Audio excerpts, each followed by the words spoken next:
right, there's the Los Angeles Dodger defense. Dusty Baker in left, Rick Lundy in center, Reggie Smith in right, Ron Cey at third, Bill Russell at short, Davey Lopes, the man who makes the offense go at second base, Steve Garvey at first base, Steve Yeager the catcher, Tom Siebert, Tommy John on the mound. Little left-hander Tommy John with an outstanding sinker, very good control. You see a lot of ground balls, as I said before, and you see swinger. The hitters will be out in front as they're trying to make contact with this ball. Tony, Tom, both you guys infielders, with a lot of ground balls coming up, do you think that the infield may have been doctored a bit to help Tommy? I don't know, but an interesting thing that I heard Davey Lopes say during the playoffs, he said he would rather have Tommy John pitch on the artificial surface as he did in Philadelphia because you get all good hops. This infield is not, well, it's a little rough to put it mildly, especially in the late innings here in Chavez Ravine. It's not the best in the league, Tony, that's for sure. The players in our club, the infielders in our club, the Cincinnati Reds, don't particularly like it. It's very hard. The dirt portion of the infield is extremely hard, and you can get some bad hops coming off that overspin as it comes off the grass. Do you worry much about that area in front of home plate? That's where the groundkeepers really like to work to keep it hard or soft. You worry about that, Tom? Well, that's an area where you get a lot of high bounces out of it right in front of home plate. You get Davey Lopes, so Bill Russell, they can get some infield hits. That's why it's put there. Well, we're getting set. Game 1 of the 78 World Series, and Mickey Rivers will lead it off. 5'10", 162 pounds, and he can fly. We're going to have a ceremony here with the new baseball. They're going to throw out and save and send it to Cooperstown and to the commissioner. This new ball, usually it was just the National League ball signed by Chuck Feeney, the president, in the American League City. It was by Lee McPhail. Now they have a Bowie Kuhn baseball. Here's the first pitch. Curveball is a strike. Rivers is 29 years old, born in Miami, Florida, lives in Hackensack, loves to run, can run, and will run at all times. Strike 2.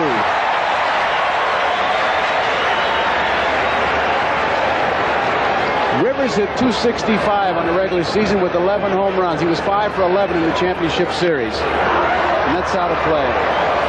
You've got to believe that Mickey Rivers, with that bad leg, is not going to be much of a stolen base threat. In fact, he might not even buck. Same with Willie Randolph, who is not even activated for this roster for the World Series. Curveball, all breaking balls. Rivers obviously a fastball hitter, so John is giving him nothing but breaking balls. And Yeager's making sure he keeps that ball down. There's the fastball, and there's the ground ball. And there's one out. You're going to see a lot of those, Joe. A lot of ground balls off of this guy. Especially when he gets out of header, you'll see the hitters way out in front, hitting the ball way out in front of the home plate, driving that ball into the ground. I'll tell you, his last game, he allowed 4 hits, Tommy John did, all singles. He walked 2, and 21 of the 27 outs came on ground balls. There goes another baseball that they're going to be saving. So when you go to Cooperstown, you can pay a quarter to look at a 75th anniversary World Series ball. This is Roy White. Outside, ball 1. White, not a big guy, 171 pounds, 5'10", 34 years old. He is the elder statesman. Misses. Born in Los Angeles, now lives in Upper Saddle River, New Jersey. And as you watch White, he'll check his knuckles with the grip, and he'll check his feet like a guy taking his car into the garage. He's checking everything. The balls get scuffed up easily in this ballpark, Tom. Well, they have a lot of clay out there in front of home plate, Joe. That area right in front of home plate is 96% clay. Balls hit down there. I don't like guys that are specific. I don't like guys that say a lot of clay. 96%. That's right. Good pitch by Tommy John. I know that because I did a study when I was graduating from the University of Southern California about the soil content of all the National League infield. So I did kind of pull that off the top of my head. You put me on. Not putting you on at all. 2 balls, 2 strikes outside. You did study Dodger Stadium? Dodger Stadium in front of home plate, in front of second base, and all the National League infields. There's Thurman Munson. He's the on-deck hitter. 3 balls, 2 strikes. Ball game just underway. Nobody on, 1 man out. Game 1 of the World Series. An interesting point here, Joe, is to watch how Steve Yeager will try and direct Tommy John. He'll move down, he'll get that sign down, he'll get a signal. There's a bouncy ball foul. You get the catcher's glove and give Tommy John a target down in the strike zone, inside or outside. Is he using his glove for the target? Is that what you're saying? Throw to my glove? Many times, and you can see that he's shifting a lot behind home plate. Missed. Roy White is on with the base on ball. And that brings up Thurman Munson. Number 50. Munson on the season at .297 with 6 home runs, 71 runs batted in. And Munson, a tough out. 31 years old, born in Akron, lives in Canton, Ohio, at Kent State University. And he can hit and run. He can handle a bat, hit it all over. Late in the season, when Willie Randolph went out with a pulled muscle, Munson batted in the second spot at times, and many times with Rivers on. This time, of course, it's White. They send him on the first pitch. But that'll show up in scouting reports. The Dodgers know it.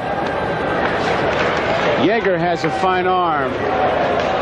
They'll not test it too much. There's a strike. In contrast to Munson, I think the Dodgers will be testing Munson.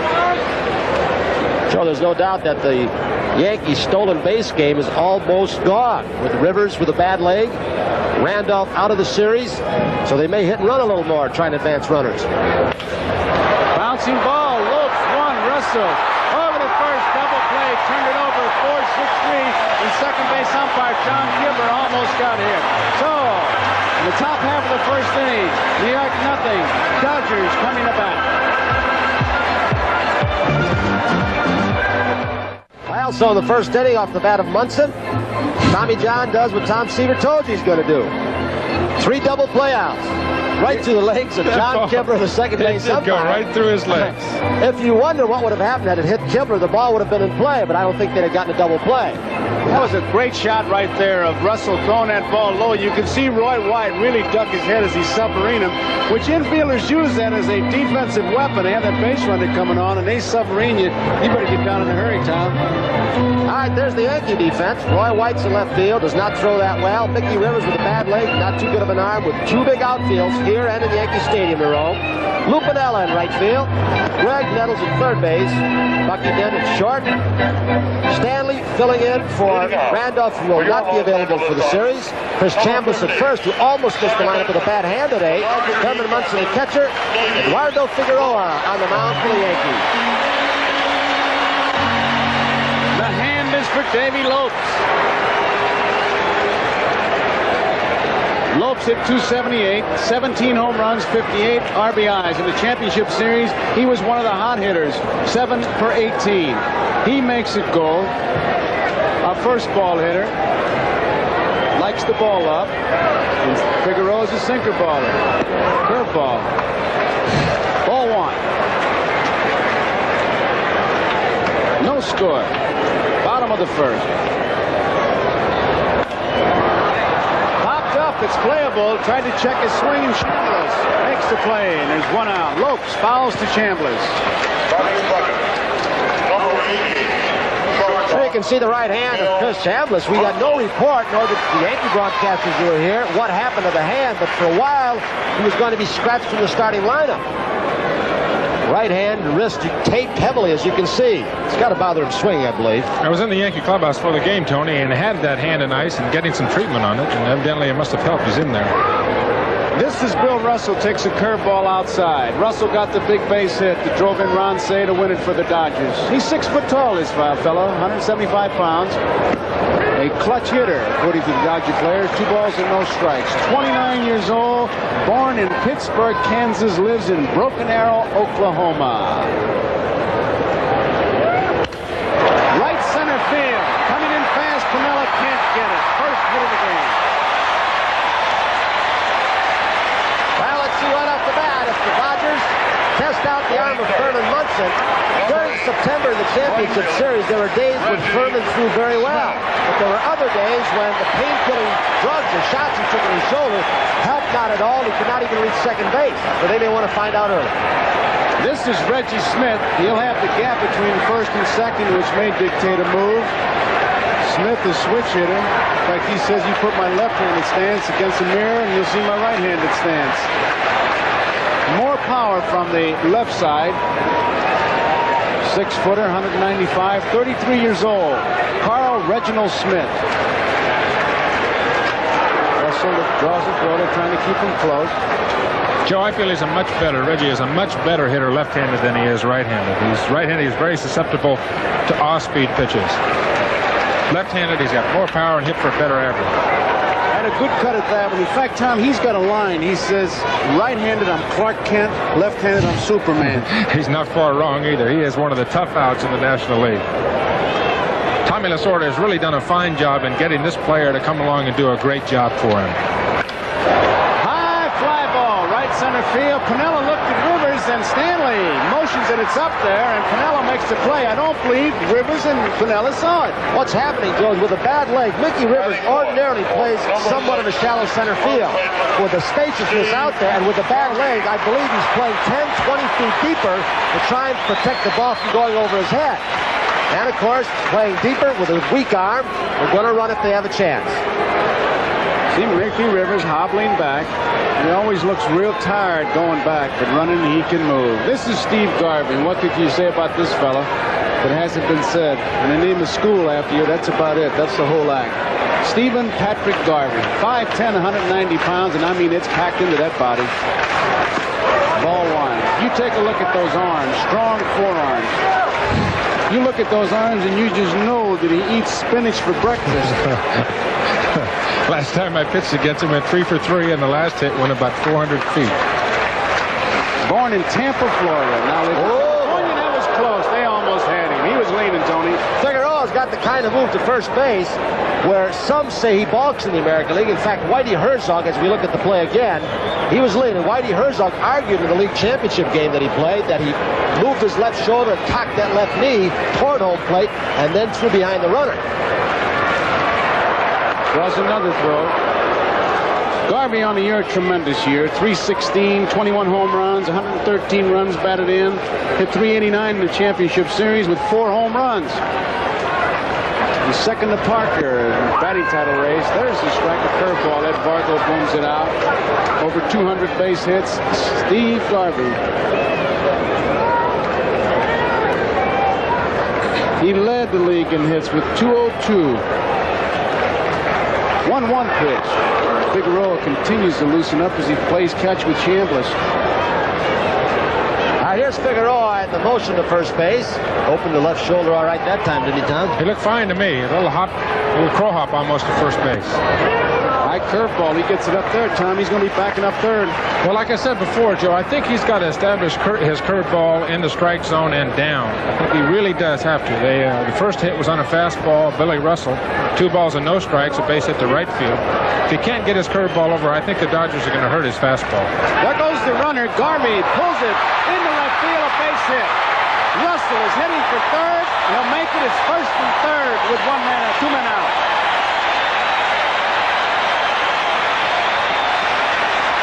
Greg Nettles, the Yankee third baseman, has a signal with Bucky Dent as shortstop. When a breaking ball pitch is called, of course, the third baseman can't see it. Just as the ball was thrown, Nettles took about 3 steps to his right with a hanging curveball. And look what happened. They hit it to Nettles' left, and the Dodgers got something going. I think the point is well taken, Tony, is that they've got 2 hits in the inning now. We got first and third. The first hit was a 2-0 count to Bill Russell, and that was a 2-1 count. Ed Figueroa behind both of the hitters. Both times you got singles. Ron says the batter is not getting his curveball over. Would you look for a fastball? It yes. Was a fastball. Can't do it now. That's the way I hit when I go up there. Russell's at third and Garvey's at first, and Ron Say with 270 on the season. The Penguin is the batter. 1 ball. High again. 2 balls and no strikes. There you see Bob Lemon. Say Lasorda looking on. Say's 30 years old, born in Tacoma, lives in Woodland Hills, California. Washington State University man. Third choice in the '68 draft. The Penguin. 2-0 pitch. High. Hey, would you turn him loose now, guys? You bet. Tom, if you were pitching, would you expect him to be hitting 3-0? No question, I look for him to hit. 3-0, you got to pitch like it's a 2-2 count, a 1-2 count right here. You cannot give in to a hitter with this kind of power. Say he has tremendous power. Took the fastball for strike one. 3 balls and 1 strike. Ronnie has a very good eye and will be very selective at the plate. He doesn't get the exact pitch that he's looking for in a situation 3-0 or 3-1. He'll just let that pitch go. He's still got him in the hole 3-1. 2 men out. Base runners at first and third. Fouled off. 3-2. Well, I know managers preach that. Be selective. Let's pause briefly for station identification. This is the NBC Television Network. This is WNBC TV, New York. Figueroa rubs up the baseball against Say. So selective that he led the Dodgers in walks in 1978 with 96. That was good for 5th in the National League as we look at Russell at third. Garvey is at first, 2 men out, 3-2. Right field, deep. Pinella's going back. Appears to have room near the wall and makes the catch. Lou Piniella up against the wall as Ron Cey made a bid for the extra base. Piniella in a strange outfield makes this a real adventure. He looked out for the warning track. He doesn't know how many steps he's got. He tripped it back, and if he'd hit that ball a little sooner, the ball out of his glove. It was an adventure. And you got a good view of that great play by Piniella. Here's another view from our center field camera. He's feeling for that wall. His feet tell him he's close. And now he makes the play, a big play by Piniella, reminiscent of the game against the Red Sox. So that ends an exciting first inning. And the score, Yankees nothing, Dodgers nothing. Packed ballpark loaded with excitement as Reggie Jackson leads it off for the Yankees with no score. Reggie Jackson, 32 years old, 6 foot 208. Pretty good size. Born in Wyncote, Pennsylvania, lives in Oakland, attended Arizona State University. Homered in his last 4 official times at bat. In that 77 series, all on that first pitch. And will you ever forget that? Reggie seems to know how to get reaction, positive or negative, but by taking so much time, he drew a few boos. There's a strike on the outside corner. Reggie Jackson, Mr. October, the autumn child. He really gets hot about this time. Wherever he goes, it's supercharged atmosphere. Curveball is low. He's a good low ball hitter, so we're seeing strength against strength. A place, Tom, I think, where you see scouting reports go out the window. The book on many of the American League teams is to pitch him high and tight. 2-1 pitch. Curveball misses. Now it's 3-1. That certainly wouldn't be the case here, Tony. Tommy John is not a high inside pitcher. Doesn't throw hard enough to throw upstairs, and he's got to go with his strength, which is pitching down. Fouled out of play. More arguments are caused by that in the mound where pitchers say, well, I can't pitch a guy high and tight. It's a good pitcher who will admit that.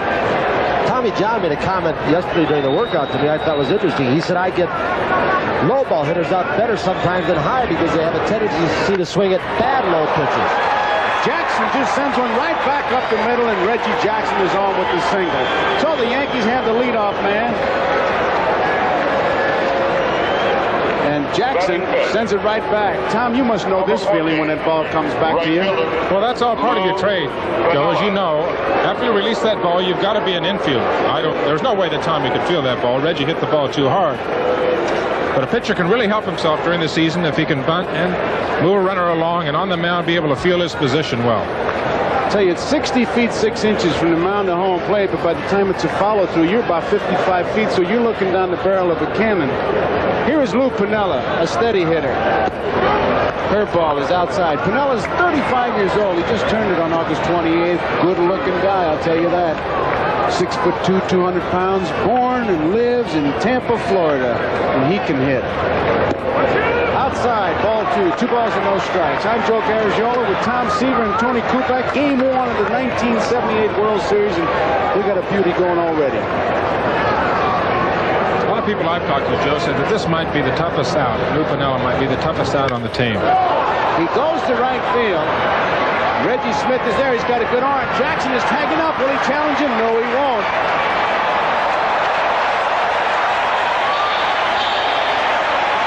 The best throwing arm of either of these two outfielders are getting rid of the ball on accuracy. Jackson has a strong arm too, but he can't be very erratic with it. And Reggie is very proud of this throwing arm and likes to show it off as he just does.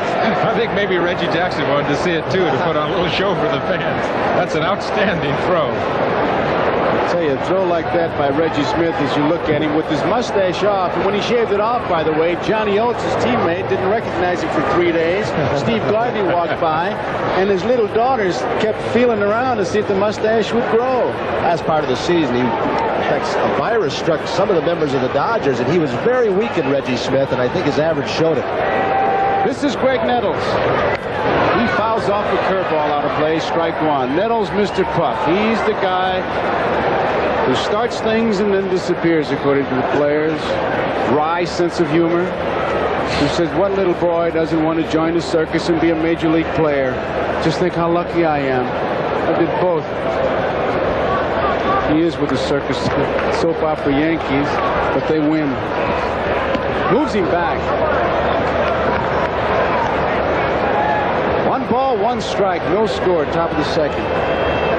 He really does have a dry sense of humor. I've known Greg for a long time, about 15 years. We played in Alaska together.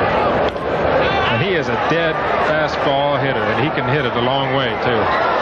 That's the strike. I can't let that one get away. Alaska, how long does the season last? Just 6 months with the sun? Well, that's a summer college league. You go up there, play a little baseball. One game we start at 11:30 at night, called the Midnight Sun Game up in Fairbanks, Alaska.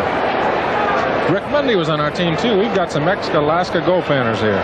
Hey, we find out a lot about you, Seaver. You checked the dirt while you were in school and played in Alaska. There goes Jackson. Garvey, it is a fair ball. Steps on the bag. Jackson really had a jump. I don't think John expected him to go. Reggie stole 14 bases during the course of the year. The regular season was caught 11 times, but I've got to believe, knowing Reggie, that with Randolph out, Rivers' leg hurt, he may try to take it in his own hands and steal some bases in this series. It brings up Chris Chambliss with 2 men out, no score. We're in the top of the second. This is the silent man of this ball club. He just goes out and does the job. 29 years old. Born in Dayton, Ohio, lives in Upper Saddle River, New Jersey. Another big guy, 6'1", 213 pounds. He began in the Cleveland organization, came over in a big train and walked into a clubhouse. It must have felt like a deep freeze. Ball one. They really gave him the cold shoulder because a lot of popular guys were in that deal, but he just went out and did his job and won respect with his glove and his bat. Tommy John, 2 outs. Jackson at second. Good pitch. 1 ball, 1 strike.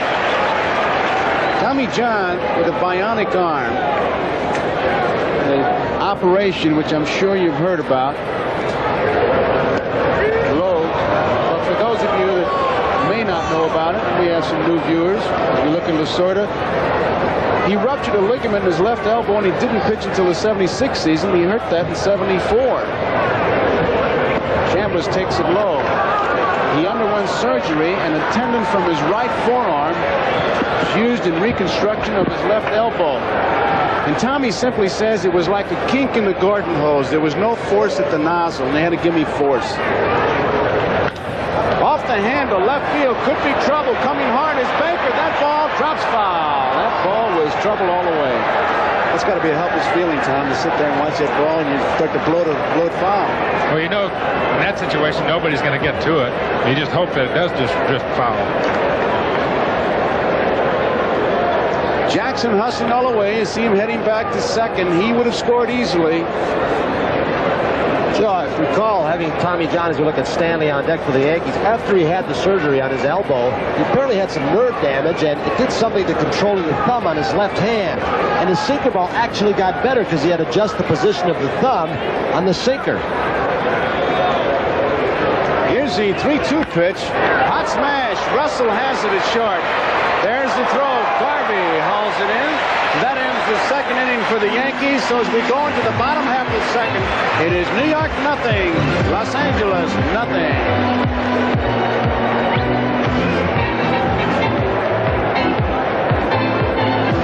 Monday will be coming up for the Dodgers relay scene. This game, I'm sure making notes, getting ready for that special. Tell you what a list he's got. Glenn Campbell, he tries to sign him as a ball player in one of his sketches. You saw the date, October 15th, Sunday. And if you forget the date, just remember it's the night of the 5th game. The Bob Hope Comedy Specialist salute in the 75th anniversary of the World Series as Dusty Baker leads it off here. Dusty, who likes to say, I'm going to scald one. He doesn't hit him, he scalds him. There's a good pitch. 29 years old, Dusty Baker. Riverside, California, lives in Woodland Hills.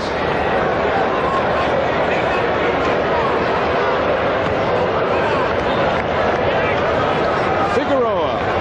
1 ball, 1 strike. Both of these ball clubs, from the 3 through the number 7 hitters in the lineup, have a lot of power. And then you throw in the bat of Lacey, in the 8th spot for the Dodgers.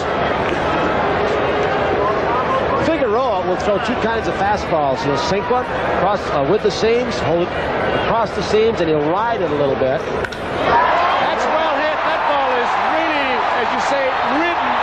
White jumps. Dodgers lead 1-0.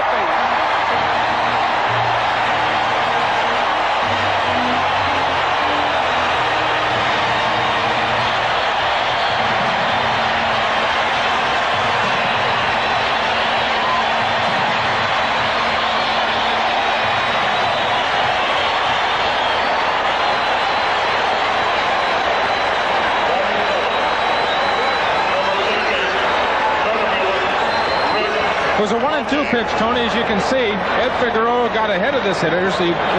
Dusty Baker, who was behind the hitters in the first inning, no question when he left the bat. And that's a guy, really, Roy White's got a shot at the ball, possibly. Nope, over the fence. Dusty Baker was not swinging the bat well at the end of the season. Here's Roy White, who has stolen a lot of home runs just like this in Yankee Stadium, but not this time. Rick Monday, the batter, 2 balls and no strikes. With that great shot we had from center field, tremendous coverage of Roy White. You can see him try to push the wall back. He just ran out of room, or he'd have made that play. That's an out in Yankee Stadium. That's out of play. That's his 2nd World Series home run for Dusty Baker. He had one in the '77 series. And during the season, he had 11 home runs, 262 average. There's the shortstop, Chicken Stanley. Make that second baseman Stanley. Foul ball, out of play. 2 balls and 2 strikes. Dodgers have taken the lead. A home run by Dusty Baker at jam-packed ballpark. Game number 1 of the World Series between 2 big rivals, the Dodgers and the Yankees. Monday takes it high, 3-2. Monday, born in Batesville, Arkansas, lives in Scottsdale. He's a neighbor of mine. As we looked at Lee Lacey, the designated hitter. Line drive, center field. Rivers got a bad jump, doesn't make the play. Monday's going to have himself extra bases. There he goes in the 2nd. That'll give you an idea of what we're telling you about, how they're going to take all the chances they can on the bases, especially against Rivers. He did not get a good jump at all. In fact, he was frozen in his spot until the ball was well out over the infield. And a nice try once he got going, but Monday kept on going. Monday made it a double right out of the batter's box. He never stopped running down the first. You know, Tony, it looked like Rivers got his glove on the ball before it hit the grass, but he just couldn't hang on to it. And I think you're exactly right. I think the Dodgers are going to be extremely aggressive on this New York Yankee outfield. The best arm in this outfield belongs to Lou Piniella, and that's an adequate arm as we look at Lee Lacey. Outside, ball 1 for the first time. They're using a the first time National League designated hitter, and this is what Lacey is. You see his statistics for 78, 30 years old. Born in Longview, Texas, lives in Calabasas, California. Lee Lacey fouls it off, out of play. This guy was a tremendous reserve player. In fact, he came up with the name the Splendid Splint. When they got in trouble, he went in. This is the 2nd time they've used a designated hitter. I just want to make that point, Tony. Dreesen was the one that was used by Cincinnati a couple of years ago, but Lee Lacey, it's 5 home runs pinch hitting, 1 short of the record. So he has power in lifting weights, and he's gotten up to about 190 pounds. He really is driving the ball now. Curveball misses. Dodgers lead, a home run by Baker this inning. Scoreboard left starts the chant. It was Willick at Lemon. Lasorda. Curveball missing. The scoreboard lights up here, lead, and the crowd picks up the chant. Everything done on the cue. Listen.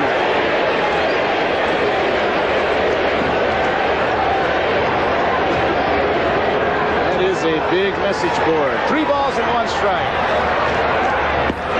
Walking.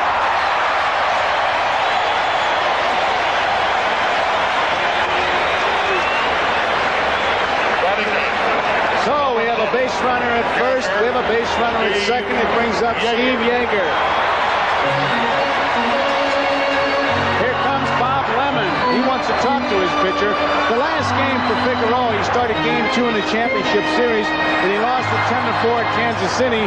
He was removed from the game. Nobody out in the second. He had given up 5 runs, 3 earned, 5 base hits. Lemon immediately turns to the catcher Munson before he even talked to Figueroa. And I've got to believe, Tom, and you can answer this better than I, that he was asking what kind of stuff he had. I don't think there's any question about that either, Tony. One thing that Eddie Figueroa is doing, I think that looks like Ken Clay down in the Yankee bullpen. One thing that Figueroa is doing, you go back to the first inning, he was 1-0 on Davey Lopes, 2-0 on Billy Russell, 2-1 on Steve Garvey, 2-0 on Say. He came to the second inning, 2-0 on Mundy and 3-1 on Lacy. He's getting behind the hitters. And a guy that is not a power pitcher, and Ed Figueroa is certainly not a power pitcher, cannot get behind the hitters. If you do, you're going to get in trouble. Just sit back and sit on a particular pitch. You can be extremely selective. Most of these Dodgers are just that. They're a very disciplined bunch of hitters. They adjust to situations. You can't pitch them all in the same way. You've got to move the ball around, and they're going to make you throw strikes. Yeager, and they're looking for a bunt. I wouldn't be surprised. Chambliss will be the man that'll try to make him feel the bunt. Goes down the first base line. The book says you've bunted hard enough past the pitcher so the third baseman has to feel it. But Chambliss, with Mundy at second and Lacy at first, Chambliss is in. Chambliss doesn't like to throw. Well, he's got that bandage on that right arm, too. You don't know if he can throw up here, Joe. You got to test him, and that's what they're going to do. It's 1-0, a home run by Baker. Dodgers out in front. 1-strike pitch. Here's a quick throw to second. What a play by Bucky Dent. The ball sailed to the shortstop side. Bucky Dent was a little slow covering. He did not want to vacate his position. He made a good play as he was blocked out by Mundy just to save Mundy from going to third base. Here's another look from center field. Rick Mundy, of course, looking for the bunt play, trying to get down to third base with 1 out. And I'd say that Bucky Dent made a fine play. Kept that ball from going into center field, and that would have advanced the runners. Been like a single. Here's the 1-1 pitch. Strike is called. Yeager doesn't believe it. Well, you got to figure out if he called it because he went after it, did not get his bat back in time, did not appear it was in the strike zone. So the home plate umpire, Ed Fargo, might have said he went far enough. Yes, did he? It's a tough call any way you look at it, Tom.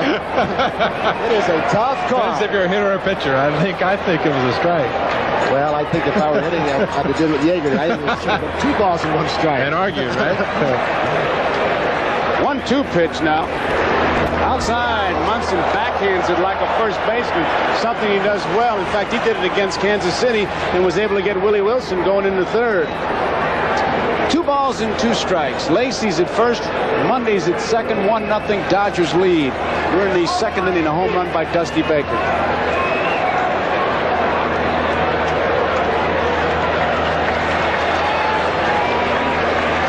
The 2-2 pitch. This could be a double play.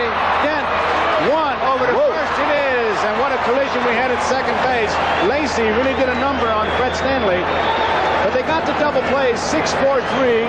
Mundy moves on over to third. This is the time when a shortstop or second baseman in this case does not like it because that runner out first who's running first and second has a good walking lead. Not hit too hard. Watch Lacy. Perfectly legal good slide, but he did take Stanley out. You're going to see it second base. Yeah, that's a fine, good, clean second base play. It's a good slide, no high spikes, good hard slide. That's good hard baseball, Tony. You bet. So 2 outs. Here's Davey Lopes. Hits the first pitch deep to left field. Roy White going back, all the way back.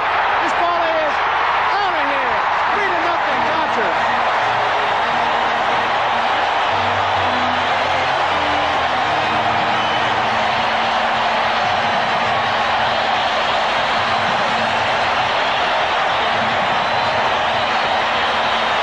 The little captain of the Dodgers, Davey Lopes.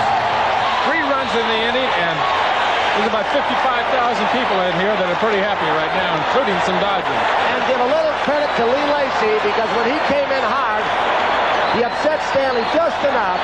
Here's White. He finds the fence. Second home run in a row that has just barely made it. White went as far as he could go, but the Dodgers get a couple more. Look at Nettles. His reaction, emotion in World Series play. You got it right, Greg. It's a home run. Greg Nettles is a realist as Bob Lemon comes in. We're going to have a pitching change by the Yankees. We've got a break in the action. The Dodgers are leading 3-0. Don't you go away. We're going to be right back.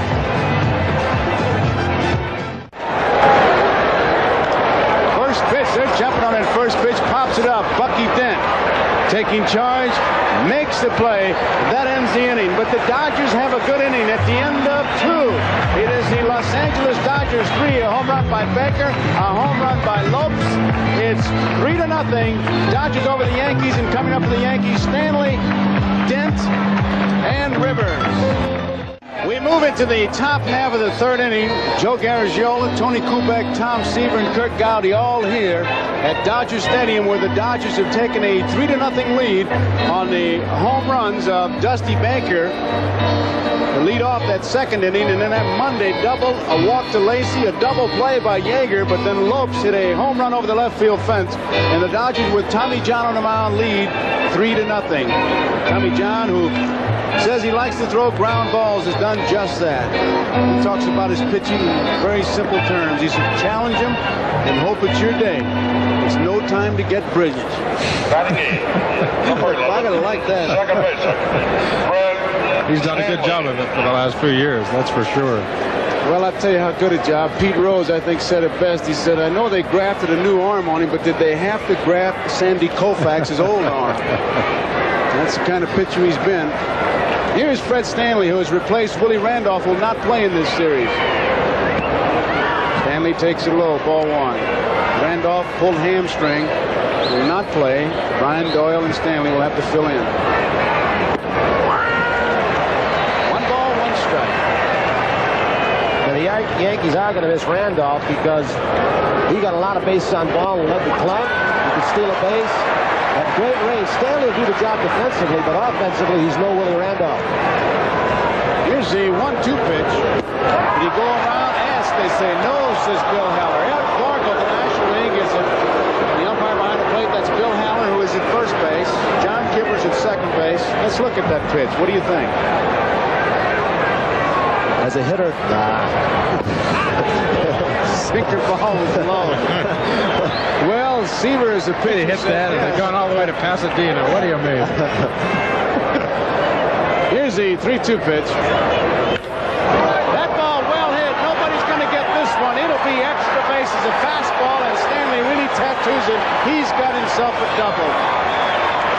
Stanley, he didn't do much during the regular season, didn't get much of a chance to play. His average .219, 1 home run. That was a grand slammer. Monday was shifted over to right center field on Stanley, playing him to hit late. Tommy John got the ball up a little bit, and Stanley pulled it. He wasn't going to walk him. He was going to throw a strike, and Stanley hits his way on to second base. Here is Bucky Dent. Bunted foul for strike 1. Bucky's 26 years old, born in Savannah, now lives in North Miami Beach, Florida. He attended Miami-Dade North Community College. He got that big blast against the Red Sox, Tony, that'll be forgotten. Sure, like Bernie Carpos and Hal Smith and World Series when Mazeroski hit it. The one that gets you back in the game. They always forget. Tries to hit to the right side. Tommy John, underhand toss to Garvey. Moves the runner over. There's one away. Tom, I can think of not many other pitchers in baseball that get hitters to swing at as many bad pitches. That sinker ball, and it also tails away so much. Sometimes it's 6 inches off the plate or down around your ankles. The Phillies were swinging at a lot of those kinds of pitches against John in the championship series. Most of the teams in the National League would do the exact same thing, Tony. He has an uncanny knack of getting those hitters to fish for that pitch that looks like it's going to be in the strike zone, and by the time you go after it, it's down there around your ankles. Ball one. Do guys move up on the plate a little bit? Did your guys, any of them move They up? try everything, Joe. They try to move up, they try to get a heavier bat, they get a lighter bat. Rivers, one hopper to Russell. Stanley holds, out at first. What do you think, Tony? They were back. They were giving him the run, but it was hit so hard, Stanley had a thought of going in, but one hop to Russell. Russell gave him a glance, looked him back, and he had no chance to go. Russell has a good arm, and had Stanley gone, it would have been quite a challenge at home plate. Here it is from center field. Rivers going the other way. It's it very hard. Look at Russell. Give him a little glance back. Stanley got frozen at third base. Tell you, I don't think he could have made it. Nope. As hard as that ball was hit, Stanley made the right play by staying there.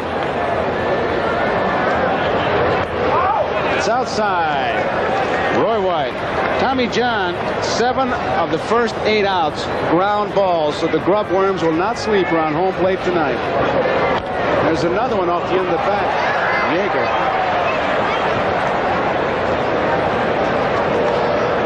There's Rivers' line drive. Here's a situation. You've got one out. The runner cannot go until he knows the ball is going to hit the ground. The shortstop will not catch the ball in the air. If he goes off, he's got a chance of having a double play. He's got to stay at third base.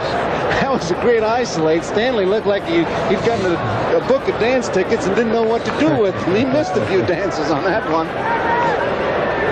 Here's the 1-1 pitch. Curveball misses, and it's 2 balls and 1 strike. 2 outs. The Dodgers are out in front, 3-0. Roy White's the batter. He walked his first time up, but then was rubbed out in a double play. Good pitch by Tommy John. 2 balls, 2 strikes. A pretty bad swing because the ball broke so much right at the end. There's Stanley. Hauser, the third base coach, who's going to coach down in Florida State next year, taking Woody Woodward's place, leaving the Yankees. 2-2 pitch. Good. The drop came out. A good sinker. That's the first strikeout by Tommy John. That ends the inning. So we go into the bottom half of the third, and for the Dodgers, Reggie Smith, Steve Garvey, and Ron Cey will be the Dodgers hitters. The score, 3-0, Los Angeles. First the pitch, though, by Clayton Smith. It is a strike. Listen to this. Glenn Campbell, Charo, Steve Martin at Wild and Crazy Guy. Jim Henson's Muppets. Piggy and Kermit will be there.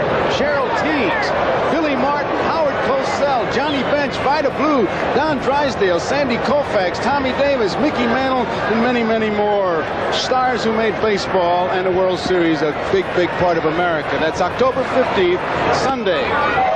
What a pitch by Clay, and Reggie Smith doesn't believe it, but he heard it. It's a strikeout. They tell me the routine that Glenn Campbell and Bob Hope did, where Hope, as a scout, discovers Campbell in the mountains or somewhere in the hills, is a real piece of work.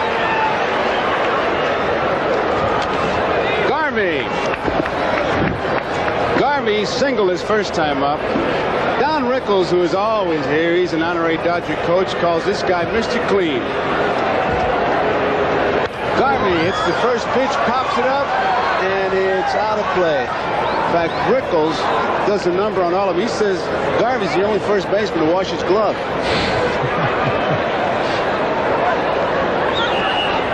Strong man. He's got a compact swing. Full foul. For as powerful as he is, he doesn't strike out that much. As he drives the ball, he's 70 times, but he doesn't walk either. 40 walks only. Tom, they keep talking about him as a good 2-strike hitter. Fooled on that pitch. Bucky Dell have to make the play. Got him. I think one reason they say that, Joe, is that Steve is very disciplined, and he'll take the ball to right field. You know, he'll give up the home run. He'll take the ball to right field. You'll see him here. He's behind in the count. Didn't have a good swing. Wanted to check the swing, really. Bucky Dent made a fine play. Got him by about half a step. Pretty hard curve that Clay showed right there. Here comes Dent. Garvey hustles all the way. Dent gets the ball caught in the webbing of his glove. Does finally get it out, and Garvey came very close to beating it out on Hustle. Ron Cey, the batter. Ball one. Clay pitched in 2 games in 1977. He received the save in game 1 of the playoffs this year. Curveball, breaking ball, fouled out of play. In 1978, Ken Clay won 3, lost 4. As you can see, tall, rangy kid, 6 foot 4 pounds, 24 years old, born and lives in Lynchburg, Virginia. Look at him grip that ball, Tom. 2 balls and 1 strike. Could you tell what that was? Fastball, righty fastball. Try to get the ball up and in on Ronnie Cey. He's got a good righty fastball. Try to sink the ball once in a while. A so-so curve and a very good slider. Art Fowler, pitching coach of the Yankees, thinks this young fellow is going to be a fine pitcher someday. Cary Grant. They all show up here. He's a big Yankee fan, a personal friend of George Steinbrenner's. He's obviously rooting the Yankees, but his team is trailing by 3. 3-0. Ron Cey draws the base on balls. First walk given up by Clay, who replaced Figueroa. So Cey is on. Left fielder, Dusty Baker. Cey not much of a base-stealing threat. 2 stolen bases, 7 attempts, and Dusty Baker hit a home run, is the batter. He scalded one all right. He hit a home run in that 2nd inning, and then Lopes hit one with a man on, and it's 3-0.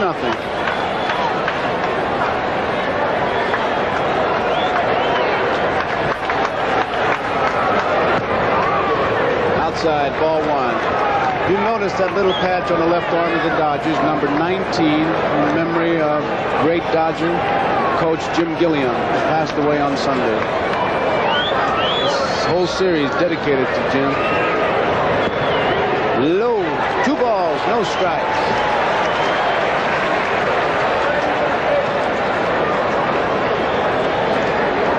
There's the 19 on that left sleeve. Dusty Baker, one of the players you saw in the visit with Kurt before the game, talking about Gilliam. There's a fastball, and he had to be looking for that low inside fastball, because he was very selective on that. He was ahead of the pitcher.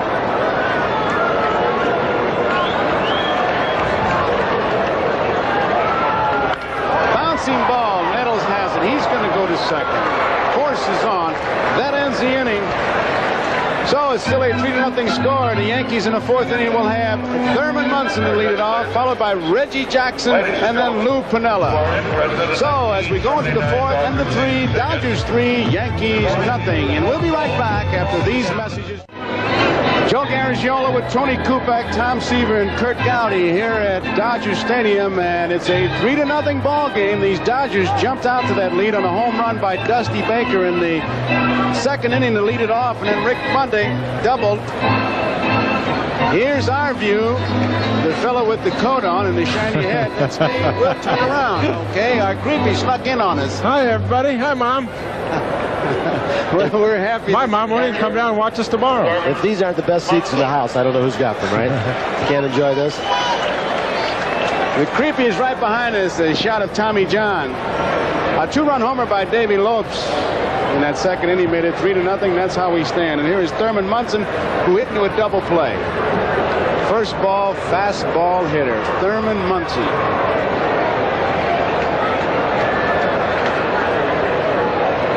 Curveball, it's a strike. Tommy John, 35 years old. Boy, you talk about an athlete. Low, 1 ball, 1 strike. He graduated from Gerstmeyer High in Terre Haute in 1961. He lettered in baseball, basketball, track, cross country, received 35 basketball scholarship offers, and he ranked 1st scholastically in his graduating class of 207 students. Tommy John. Outside. 2 balls, 1 strike. Boy, wouldn't it be something to be the smartest kid in class that could play and you to start a basketball team? Be all neighborhood and everything else, too. 2-1 pitch. Munson fouls it off. John through the first 3 innings, he's faced more than 9 innings, but he's got 7 ground ball outs out of a possible 9, really, getting through the 3 innings. Steven Jackson's base hit, ground ball up the middle. Munson out on strikes. He took something off that ball. That was an excellent shot, Tom, from our center field camera of the movement on Tommy John's fastball as it tailed away. So Munson heads back, brings up Reggie Jackson, but let's take a look at that pitch. You don't see Munson strike out. You know, in the National League, we don't see him very much, but Munson doesn't strike out that much. Outstanding pitch. That ball had a lot of great movement away from Thurman Munson. Here is Reggie Jackson, who has one of the 2 hits. The other one was a double by Stanley. Jackson, as you heard Tom Seaver mention, hit that ball up the middle, a ground ball. Moves him back. Fastball, ball 1. They have swung around, played Jackson the pull. That was just to keep Reggie honest. Move him off the plate. You got to believe you got to go right downstairs or away again.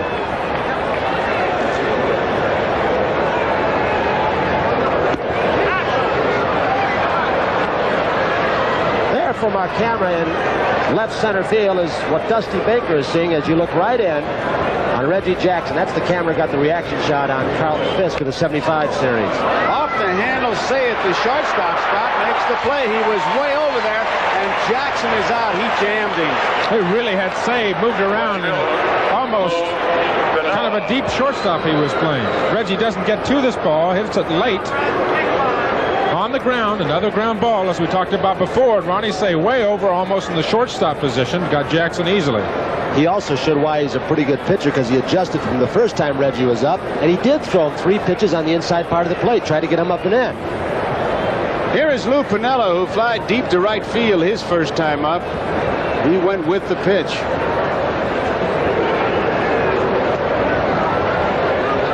Ball 1. This telecast presented by authority of Major League Baseball is intended solely for the private, non-commercial use of our audience. Any publication, reproduction, retransmission, or the use of the pictures, descriptions, and accounts of this game without the express written consent of Major League Baseball is prohibited.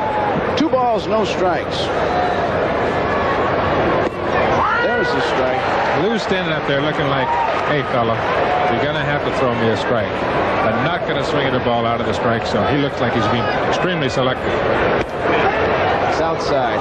Tom, now Yeager's down low, obviously, for the sinker and throwing for the glove. Did you use that same method? Some pitchers don't like that. I don't like the catcher moving around, Joe. I like the catcher to sit right behind home plate. If he wants to move his glove at the last moment, that'd be all right. Ground ball.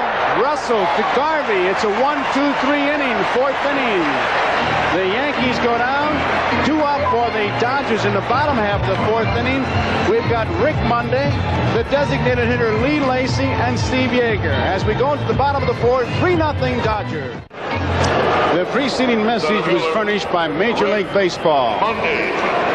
We're in the bottom of the 4th inning here at Dodger Stadium. 3 runs, 5 hits, no errors for Los Angeles. No runs, only 2 hits and no errors for the Yankees. Tommy John all the way. Ed Figueroa started for the Yankees, replaced by Ken Clay. Rick Monday, who doubled in the 2nd inning, came around to score. And a home run by Lopes leads it off here in the bottom of the 4th. And there is Yogi Berra.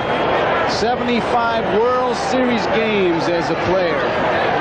This is his 20th series as a player. 14 as a manager, as a player, 2 as a manager. The sign pretty well says it all. I know guys that haven't played 75 games in a career.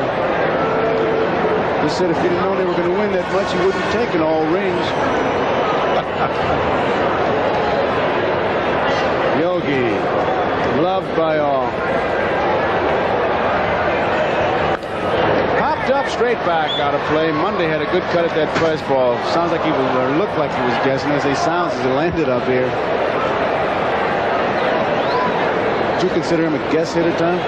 He'll set on a pitch once in a while, Joe. He is a fastball hitter. Many of these Dodgers are fastball hitters, and they're very good if they get ahead of you. He moved moved him back. He didn't like that first cut, and so Ken Clay delivers a commercial that if you keep swinging like that, I'll be back with that inside pitch. He gave Munson a little tap on the chest with the bat, too. Did you see that?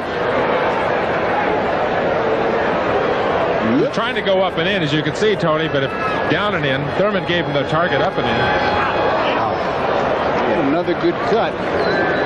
Game 2 tomorrow night. We'll be right here, and the pitchers happy hootin' for the Dodgers against Catfish Hunter.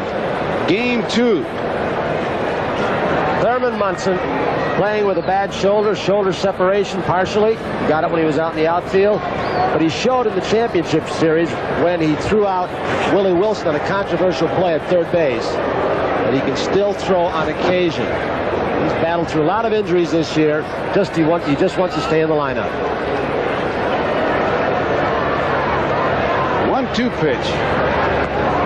2 balls and 2 strikes. You know that shot you just saw Munson isolated where he was just looking down.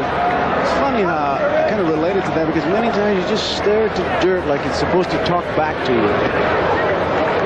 It's outside, 3-2. You just almost lost in the world of your own. Infielders get that way, Tony? All the time. Depends who's pitching. You get a guy ball 3, 3-1, 3-2, fouled off. Oh my goodness, put you to sleep. Here's the 3-2 pitch. Ball 4. He walked in. Monday draws the base on balls. That's the second walk given up by Ken Clay. Designated hitter, Lee. Designated hitter Lee Lacy. Lacy walked his first time up. That was off Figueroa. The play that will not show up in the scorebook is the one he made on the hard slide in the second base that may have thrown Stanley off just a little bit trying to complete the double play. Didn't get much on the throw, and the home run came right after it. Monday at first. There he goes. Hit deep to center field. Rivers is there. He'll make the play, and Monday will hit back to first. They played hit and run, and Lacy drove that ball hard to center field. Catcher, Steve. 1 out. Yeager. Dodgers 3, Yankees nothing. We're in the bottom half of the 4th inning. Yeager hit with a double play his first time up. Championship series, Yeager in 1 home run, drove in 2. He was 3 for 13.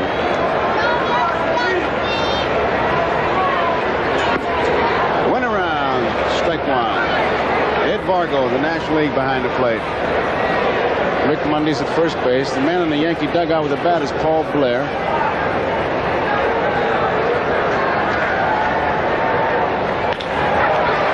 Bucky Dent, nice play. Second base. Nobody gets it. Everybody is safe. Heading for third is Monday. And the crowd reacts as Chambliss almost had to get a stick and beat that thing. It was really alive.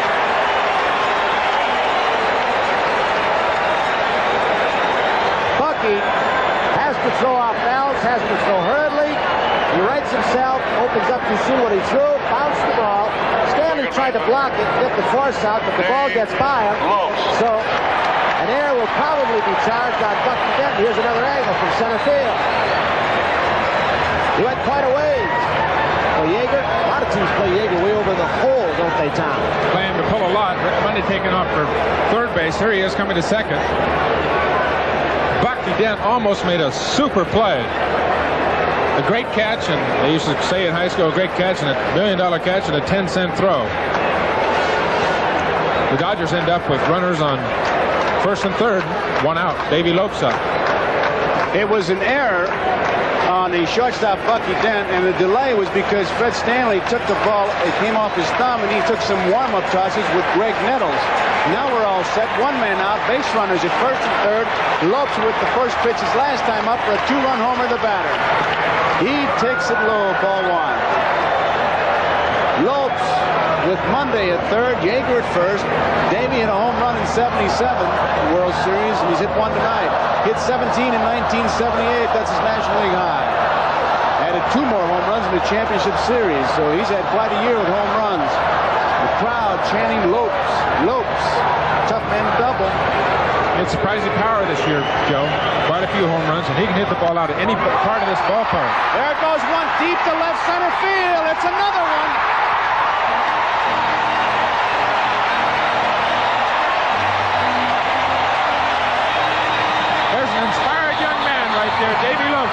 home run, and he has really been moved with the loss of Jim Gilliam.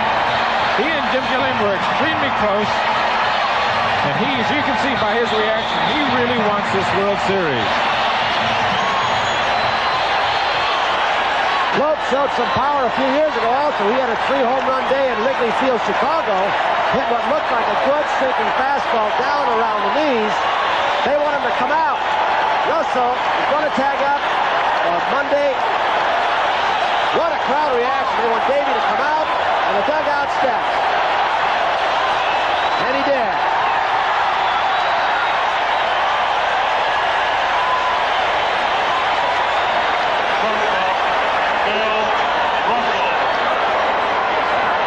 So the Dodgers lead 6-0. Here is Bill Russell. The pitch is outside. Ball one. Davey Lopes has driven in 5 runs. 2 home runs. Bouncing ball up the middle. It's in the center field. It's a base hit for Russell. And Kurt Gowdy was in a session telling us about his hero. He's picked one. And Kurt, you may have a good one in Bill Russell.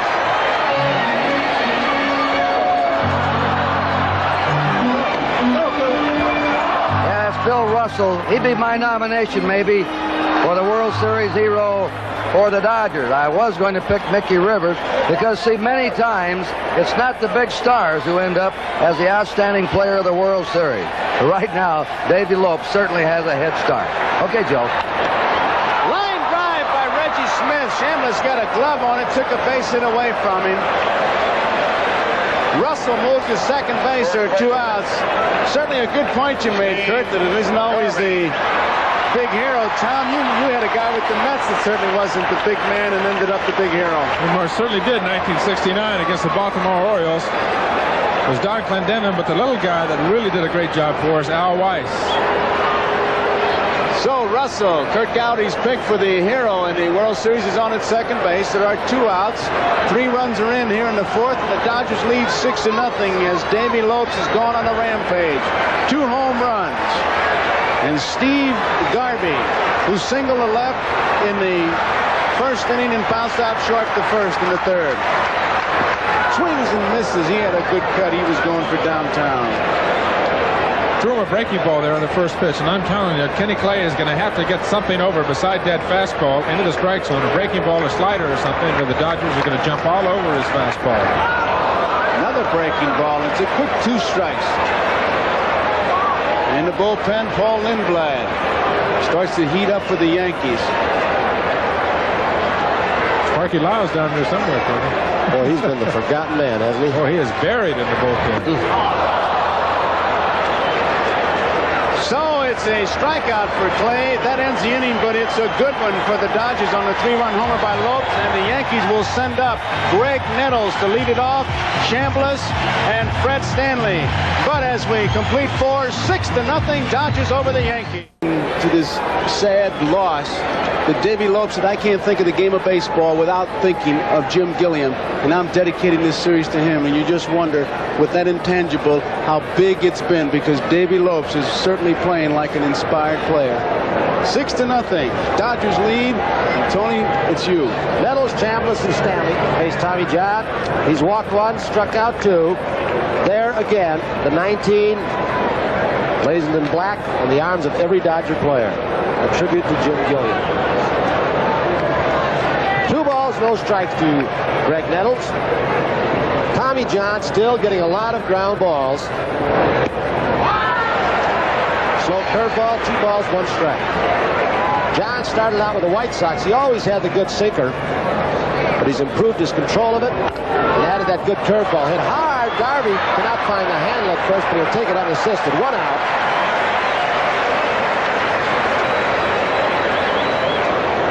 First baseman, Chris Garvey, a sure fielder, he just cannot find that handle, as you said, Tony. That ball almost seems to be breathing, but he makes the play easily. Almost has to grin himself as you look at him. So with 1 out in the 5th, it's Chris Chambliss who grounded out to short his first time up. Chambliss does not try to pull the ball a whole lot.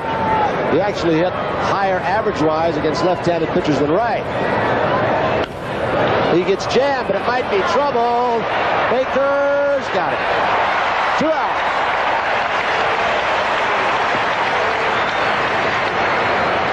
Tom is a catcher. I used to always worry about a big lead with pitchers because they rely mostly on the fastball. They want to walk anybody. Did your thinking change at all when you had a big lead? It never did, Joe. I tell you, I learned very early, 1968, my second season, when a wonderful man who was on that Dodger team with Jim Gilliam, Gil Hodges, came over and was my manager. And we had a big talk about that one day, about you should pitch every game as if it's 1-0 or 1-1 or whatever. Forget about the score. Forget about how many runs you're ahead. Your job is to pitch and limit the opposition to as few runs as possible. And I benefited from that little talk that Gil and I had for 11 years now. It's one of the biggest lessons I ever learned in the big leagues about pitching with the lead. Got your few Cy Young Award along the way, too. 2 balls, no strikes on Stanley with 2 out. The Dodgers lead 6-0. We're in the 5th. 2 and 1. 2 outs. One thing that's important here, Tony, first man up, Nettles took the first couple of pitches. Chambliss took the first pitch. And now Stanley has taken the first couple of pitches, and he's run the count to 3-1. I think they're getting an understanding on the Yankee bench of what they're going to have to do to get to Tommy John. That's to make him bring the ball up in the strike zone and don't hit at those balls, swing at the balls that are down low out of the strike zone. You saw that ball 4 as Stanley walked, the ball down low out of the strike zone. Second walk of the ball game allowed by Tommy John. Bring up dead. The Yankees, with Randolph out for the series, are strapped with just one other spare infielder aside from first base. Spencer's there, of course, but they've just got Brian Doyle. Of course, Paul Blair has played some second base. So with 2 out, it's Dent. Don't take too many chances down there at first base or any base with Steve Yeager behind home plate. Garvey is playing behind to protect the hole.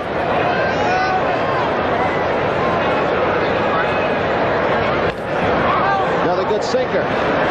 0-2 to Bucky Dent. With the score at 6-0, Tony, as you and Joe have made point many times on NBC's Game of the Week, as you look at Steve Yeager, when a team jumps way out in front, 3-0, 4-0, 6-0, now you take a lot of the offense away from the opposition. They can't steal, they can't hit and run. They've got to sit back, hopefully get 2 or 3 runs in an inning, a big inning, to get back in the ball game. Just want to make note, and on behalf of all the catchers, thank the man who invented that flap that Yeager has. It hangs down as we look at Stanley. It's to protect your Adams apple. When you get hit there, brother, you don't go to choir practice. So now the count goes 1 ball, 2 strikes with 2 outs on Bucky Dent.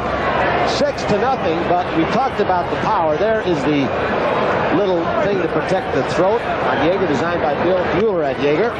Little chopper is going to have to hurry. The save goes to Lope for the force out on Stanley, so the Yankees go down, and they're half to the 5th. We'll go to the left to the 5th with the score 6-0. The Dodgers over the Yankees.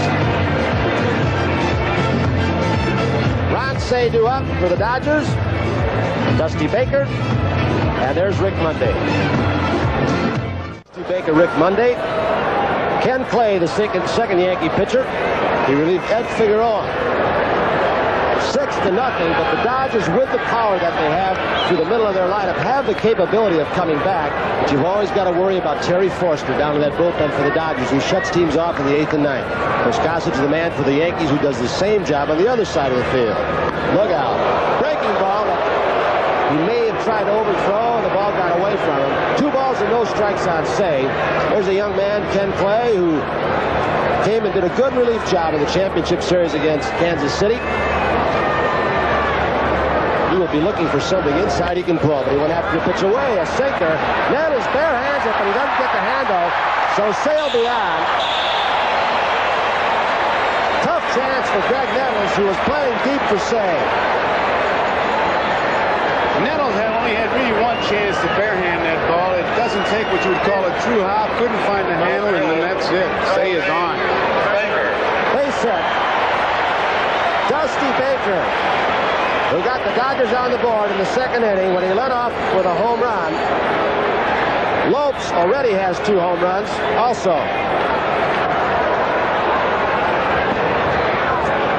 One ball on Baker. Fargo, the home plate umpire. You tell me what that meant, Tom. You don't know either. You got me. They said as Sale is on the move. The Sale going to third base on a hit and run. It's first and third for the Dodgers. There is no one out.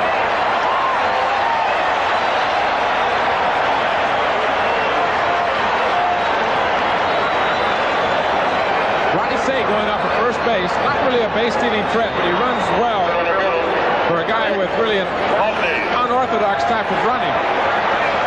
They call him the Penguin here in Los Angeles. An outstanding player, good defensive third baseman, fine power. Had great coverage of that, Say going from first to third, because you can see him find the ball off the bat and then found the outfielder to see just exactly where he was. And when you follow the Penguin from first to third, you know why they call him the Penguin. A good shot also in the same picture of the third base coach Preston Gomez trying to help Say out if he needed it. So it's a first and third situation for the Dodgers. Monday's up. He's at a double. He's walked. And now the ball gets by Thurman Munson. Say scores for the 7th run for the Dodgers. 7-0. And Dusty Baker goes into second base. Wild pitch. Charge to Clay. Munson usually backhands the ball. Let's take a good look at it. It's one of those 55-foot curveballs. He tries to backhand, it just doesn't get it.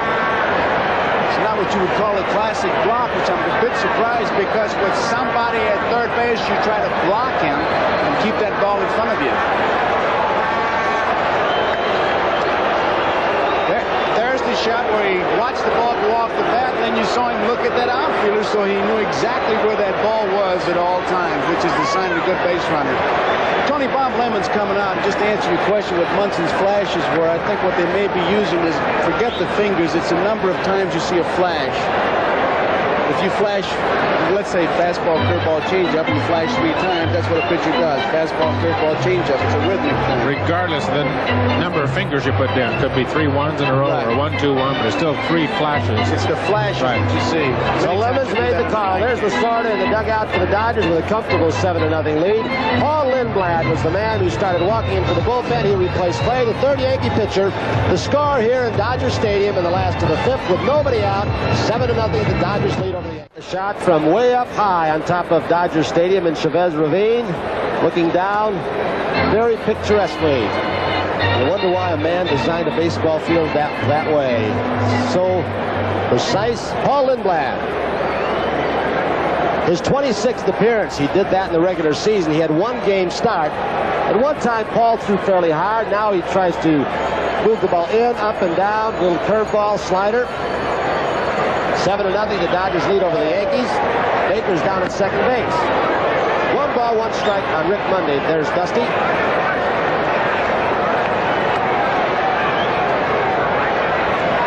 A power barrage by the Los Angeles Dodgers. 3 home runs, 2 by Lopes, 1 by Dusty Baker.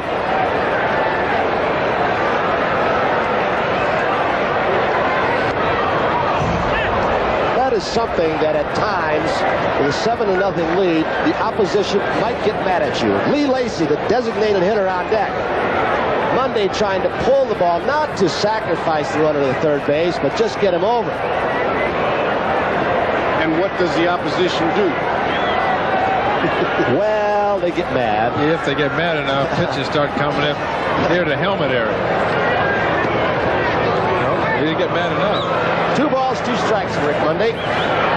Monday has double, scored a run, and he's also walked and scored a run. Dusty Baker is at a home run in this ball game. He singled. He went to second base on the wild pitch from Ken Clay. Dodgers have homered in 6 games in a row against the Yankees. Since missing that first game, 1977 series, when New York won 4-3 in 12 innings. Came from the side, but he goes 3-2 with a breaking pitch.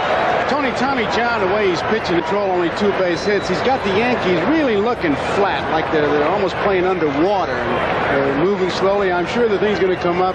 Has it run out for him? Have they played too hard to get here? Lindblad gets Monday on a 3-2 pitch. There's 1 out. bring up the DH Lee Lacy. You wonder, they have maintained that high level for so long, Joe and Tom. Hitter, Lee Lacy. That's a 3-2 pitch from Paul Lindblad. Rick Lundy probably sitting on a fastball. Looked like a breaking ball. It was down out of the strike zone, of course. Strike 3. Lee Lacy. I know that pride comes into it, you want to win, but do you, maybe some of the guys thinking, hey, the tough thing was to get here. We're going to get a pretty good cut of dough if we finish second. No way. No way. Not with the Munsons, the Jacksons, and the other people on this ball club, the real professionals.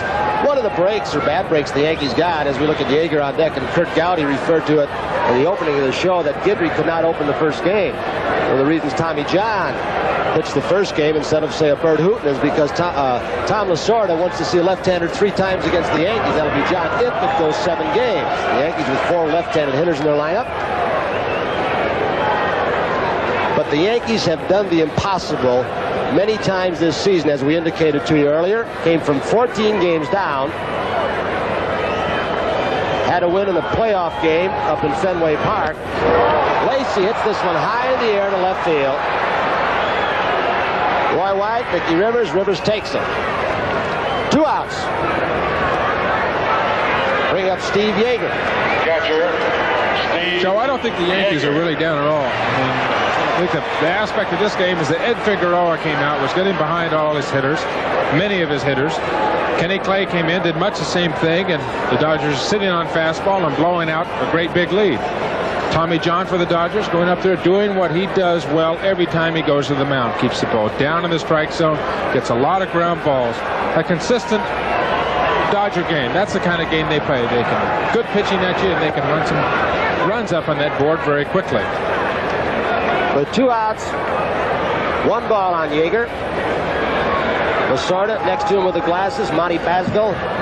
Coincidentally, had a lot to do with this Dodger team being put together because he converted Lopes and Russell from the outfield infielders. He's the man also who worked very hard, Monty Basgill, with Garvey at first base when he changed him from third base. 1-1, 2 outs. 7-0, the Dodgers lead over the Yankees. We're the last of the 5th.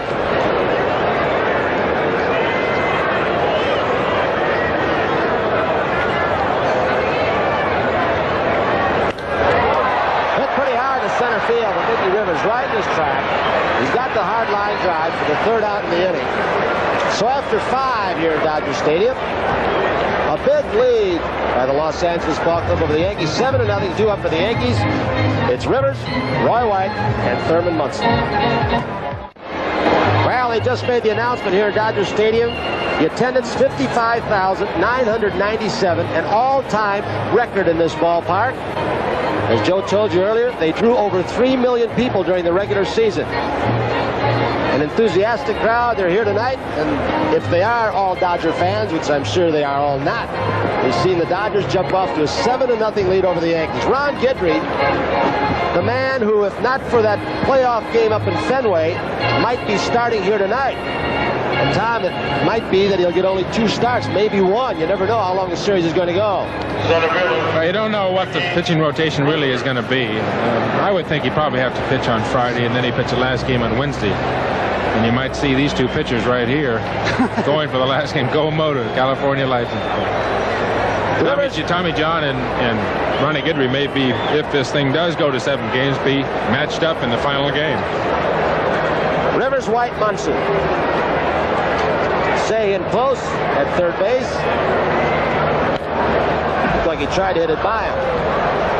Tom, is Tommy John the kind of a pitcher that he doesn't overpower you? You don't hear the ball popping into the glove, that the hitters will come back to the bench and say he doesn't have anything. The word is nothing. He got nothing. And they'll scream it on the bench. And, you know, it's, I guess, like I've heard you say on the air, comfortable collar, comfortable 0 for 4. He doesn't squeeze you with that 0 for 4. He just puts a nice fit on you. Just frustrates you. That's right. Back and you kick the water cooler. The thing about Tommy John, a veteran pitcher, been very successful. He is not going to let himself get out of the groove like a younger pitcher might. chop. Rivers, let's see if he runs. He lets up about halfway down as Tommy John throws him out for the first down in the 6th. That was a good example of how much in front the Yankee hitters are on Tommy John. I mean, Mickey Rivers was way out in front of that ball, bouncing straight down almost into the ground, an easy out for Tommy John. Let's see what kind of fielder Tommy John is. Roy White. He's walked, he's struck out. Yankees with just 2 base hits off Tommy John to this point. Jackson single in the 2nd inning leading it off. Stanley double leading off the 3rd. 1 strike on White. 1-1.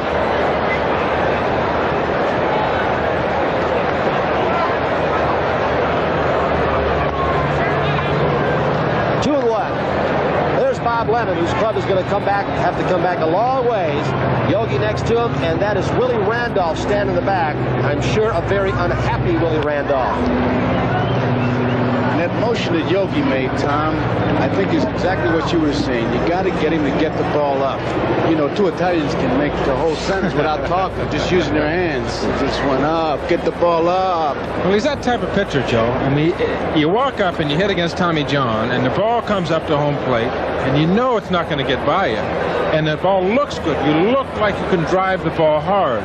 And then you commit yourself to swing, go after the ball, and it's like the bottom drops out of it, and it's not there anymore, and you pound it right in the ground. There it is. Perfect example of it. The hitters come back and they say, yeah, I see the ball well. I feel like I'm striving. I feel like I can drive the ball. And when they go to make contact, boom, the ball's not there. You might compare him to the Yankees' Catfish Hunter, because that's what hitters say when they come back when they face Catfish. Give me another chance at him, you get that big 0 for 4. 3 balls, 2 strikes on White with 1 out. 7-0. The Dodgers with a big lead. We're in the 6th. He got it. Another good sinking, tailing fastball from Tommy John. 2 outs, and it'll bring up Munson. And if you want to hear more about Tommy John, the Today Show is going to do a interview with Tommy John, the bionic arm of Tommy John. And this morning, our director, Harry Coyle, was a featured performer on the Today Show. Harry, who's been a veteran of these World Series games, as we look at Bill Russell. Quite a star. You've mentioned a big part of it with the surgery on the left elbow. Tommy John as he faces Munson. Another bad pitch swung at by the Yankees. Say, McCarty, 3 up, 3 down for the Yankees. Tommy John does it again. We'll go to the last of the 6th. The score, the Dodgers 7, the Yankees nothing. Coming up with 2 home runs, Davey Lopes, Bill Russell, Reggie Smith for the Dodgers in the last of the 6th. Dave Lopes is leading off the 6th for the Dodgers. He already has back-to-back home runs. He gets a nice ovation. A tribute to the little guy who sparks this attack. And here's the pitch he did it on the last one. Low fastball, Tony. As I said, just before he hit that home run, he can hit the ball out of any part of this ballpark. The home run he hit out here last year in the World Series, dead center field. And he's got good power to right field, right center, and pull the ball into those seats in left field. Al and Davey Lopes, the board now says 5 RBIs, is 1 away from all-time series record set by the Yankees. Bobby Richardson in 1960. Bobby, an unlikely man to do that, but he had some kind of game. Last player to have 5 RBIs in the game was the Yankees' Reggie Jackson last year. You better hurry, Bucky. He just got him at first base. 1 out. So they retire Lopes after 2 consecutive home runs. Shortstop, Bill Russell. Bill Russell. Russell 2 for 3, a couple of singles. Paul Lindblad, the 3rd Yankee pitcher.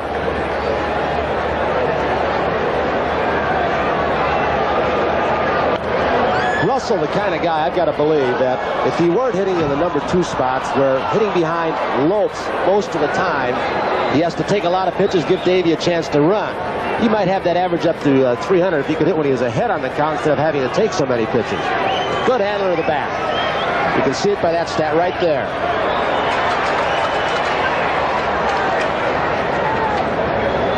One strike on Russell. Like he tried to turn something over, a little straight change. 1-1.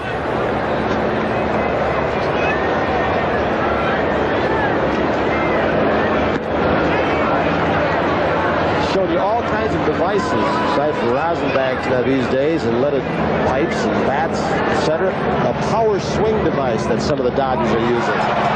Russell, the fly ball near the warning track. Roy White's got it for the second out of the inning. It's supposed to a lot of resistance and it makes you follow through.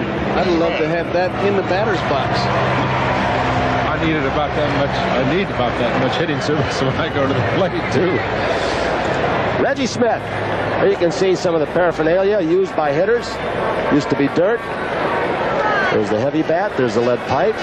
Pine Look at all tar that. rag. Hey, now wait a minute, Joey. Look at all Donut. that stuff they give the hitters. Pitchers can't do anything on the mound. Pitchers have belt buckles, grease. We can't go to our left. You Saliva. guys got pine tar. You got rosin. You got pine tar. You got batting gimmicks. You got donuts to put on there. You got lead bats. I'll tell you. Hitter needs all the help he can get against you Cy Young Award winners. Reggie Smith with 2 outs. Dodgers lead 7-0. We're in the last of the 6th. Tommy John has handcuffed the Yankee hitters on just 2 hits. Count now from Lindblad to Smith. 1 ball, 1 strike.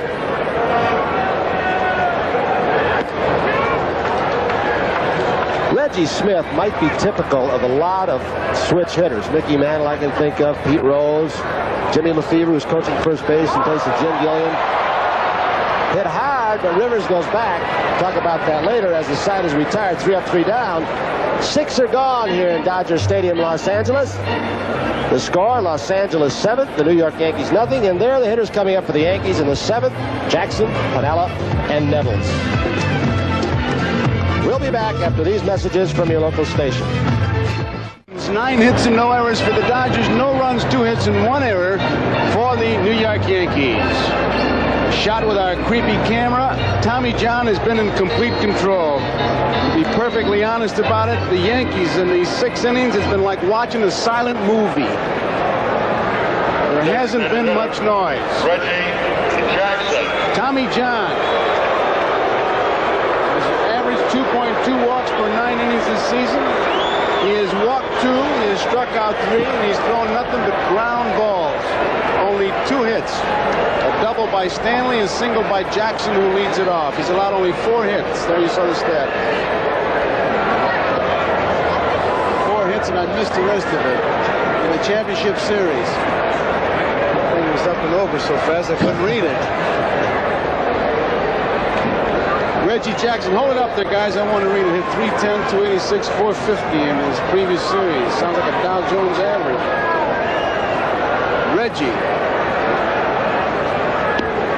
Ball 2. You can get in trouble getting behind him. He would love to put the power to 1.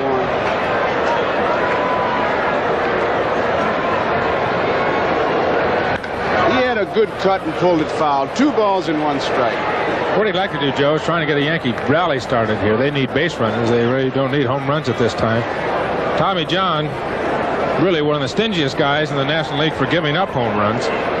1978, he allowed only 11 home runs in 213 innings pitched. That's an average of 1 every 19 1/3 innings. Reggie getting set. Whoops. Yeager gave John a low outside. John didn't like it. Let's see what they do here. Simple fastball. 3-1. You really need a big blast is what you need to get something going to shake up the bat rack. There it goes. He really sat on it, and that's what he wanted to do, and he hasn't reached first base yet. He just now touches it. It's going to take him 20 minutes to make a round trip.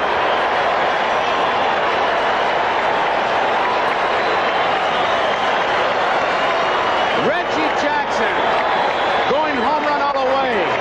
And watch Reggie. There's a smile before the game, but as he hits the ball, as he heads for the dugout, he knew that one was gone when he touched it off. I don't think I know any other player that likes to stand at home plate and enjoy his home runs the way that Reggie Jackson does. He's got such a big, powerful swing, and every time he hits them, he knows they're gone. Now watch this. He says, I'll stand and watch this for a while. Isn't that a thing of beauty right there? You won't find too many balls that will go that far out in that part of the ballpark. That was a tape measure home run. Reggie Jackson tries to get his ball club going. Piniella lines one down the right field line, but is curving foul. Reggie says one of the sad parts is that he can't watch himself play.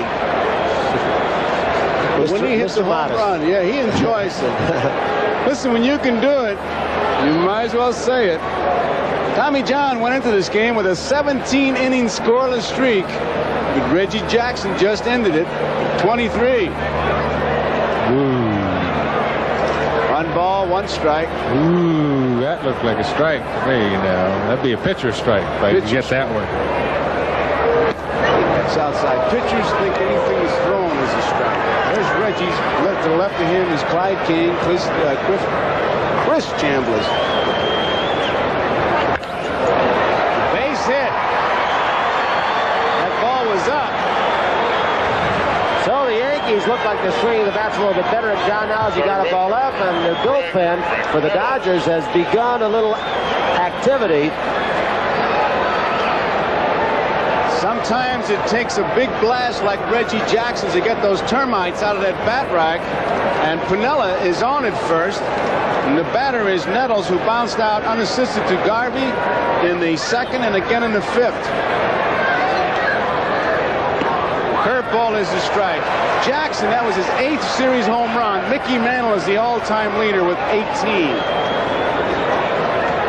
Garvey plays behind to cut down the hole between first and second. Nettles a good cut. He was going for downtown. 2 strikes. Yankees, excuse me, Joe, Yankees, especially late in the season, saw a lot of left-handed pitchers, but they really don't do too badly against them. In fact, they had a streak at one time where I think it was 8 or 9 consecutive left-handers were thrown against them. They were 51 and 32 versus left-handers, and that's not too bad. The reason they get a lot of left-handers thrown is because of the 4 left-handers in the lineup, of course. Whoops, almost got Nettles. He moved back. Tony, I think the primary reason that you see Tommy John opening this season here, I mean the World Series instead of Bert Hooton, is the National League umpire behind the plate, Ed Vargo. Tommy, obviously a low ball pitcher. If you waited and had an American League umpire tomorrow night, he wouldn't get many low pitches. I think that was the determining factor. As you see Greg Nettles strike out on the curveball, the determining factor was that the National League umpire was behind the plate for this opening game. Here it is. You see Nettles swing at the curveball, missing again for out number 1 in the 7th inning. Way out in front of that ball. Bad swing. He really bailed out on that one time. There you see Ed Vargo behind the plate, adjusting the mask. He's one of the outstanding umpires, too, Joe, in the National League. A very good umpire. Quick throw by Yeager. That was an ad-lib play. Garvey made a double tag and thought he had him. Bill Hallen says, no, I don't think so. Gene Michael comes in just to kind of listen. Piniella gets the lead. He sneaks behind him. It's really ad-lib. It's not a set play. One thing about Yeager, he has so much confidence in his throwing arm. He won't just throw in his clubs way ahead. He'll throw in the 9th inning. The score is tied. Off the handle. Lopes goes to... Whoops! Bad play. Tony, there was no reason for making that play. That was careless. Right, he had to get this to short because he was not going to get a double play. The ball was chopped so slowly. But Davey, in his anxiety to get the double play, flipped it a little bit offline. Russell was going a little to his left. He was stationed right the inside part of the bag to give Lopes a good target. But not too good of a toss by Davey. There it is. Russell tries to barehand it, but they get no one. That's strictly a mental play there, Tony. I mean, they're up 7-1. They need another out in this inning. He's either going to stop and get the out at second or go ahead and even throw to first. Get the second out of the inning. There's the strike.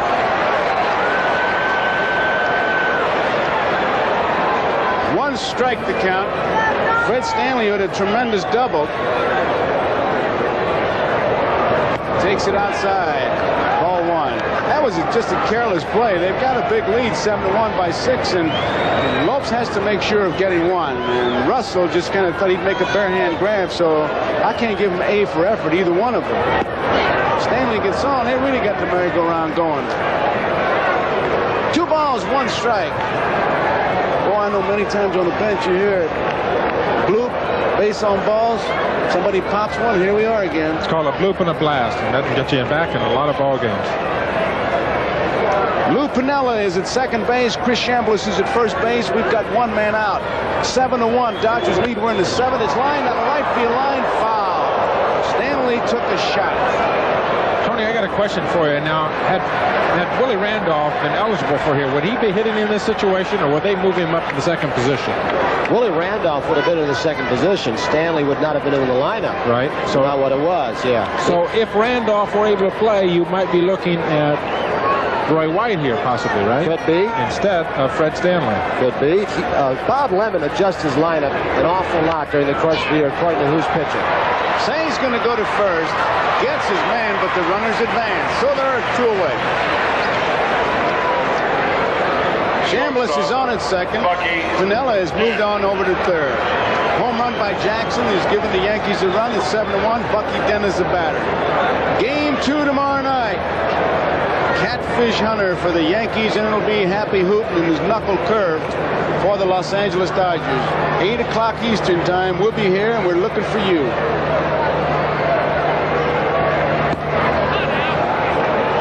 Ball 1. Right now, Davey Lopes is pulling for Tommy John to get him out of the hole. Now, he set up a situation here where the Yankees have men at second and third. A base hit. Yankees are back 7-3 in this ball game in the 7th inning. They'd still have the 8th and 9th inning to go. If he'd have gotten that second out, and then the third out by Ronnie Say, they'd be out of the inning. As it is, Tommy John is still pitching. He's behind in the count 2-1 to Bucky Dent, and he's got runners in scoring position, 1 at second and 1 at third. 2 balls and 1 strike with 2 outs. There's a base hit. Here comes 1 run in. Here comes Chambliss. The throw's coming to the plate, but it is not in time. It's 7-3 as Bucky Dent drives in 2 big runs. There are the 2 Yankees who just crossed home plate to make it 7-3. And Tommy John is getting a few more balls up in the strike zone this inning than he did in the first innings. He got that one up to Bucky Dent. It cost him 2 runs. I know Tommy's very upset with himself. You could see his face before we went to the replay of that throw to home plate by Dusty Baker. He is very upset. He's gotten a couple balls up in this inning. A play he should be in on the bench, sitting there with a 7-1 lead. He's still out pitching. Rivers hits one off the fist. Garvey will take it himself. Steps on the bag. That ends the inning, but the Yankees dent the scoreboard as they come up with 3 runs. A big blast by Reggie Jackson to open it a home run. And for the Dodgers in that lucky 7th inning, it'll be Garvey. Say and Baker, it's 7-3 Dodgers.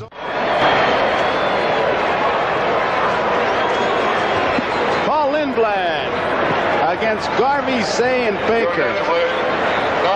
Paul Blair has gone in to play center field for the Yankees, replacing Mickey Rivers. And he can go get him. Garvey fouls it off, strike 1. You know what I remember most about Lindblad? I was walking in doing our game of the week, Tony, in Cleveland. And he's out there in shorts with one of those metal detectors and said he found $8.65 in coins from a rock concert. That's a real left-hander for you. Garvey hits it off the handle. It's going to be tough. Everybody chases it. Nobody gets it. So Garvey is on. And behind the plate, Kurt Gowdy has been down there. And Kurt, I'm just curious, how about Tommy John? Does he still look like he's got the same kind of stuff? Despite that 3-run inning, Joe, he does. I'm very low behind home plate.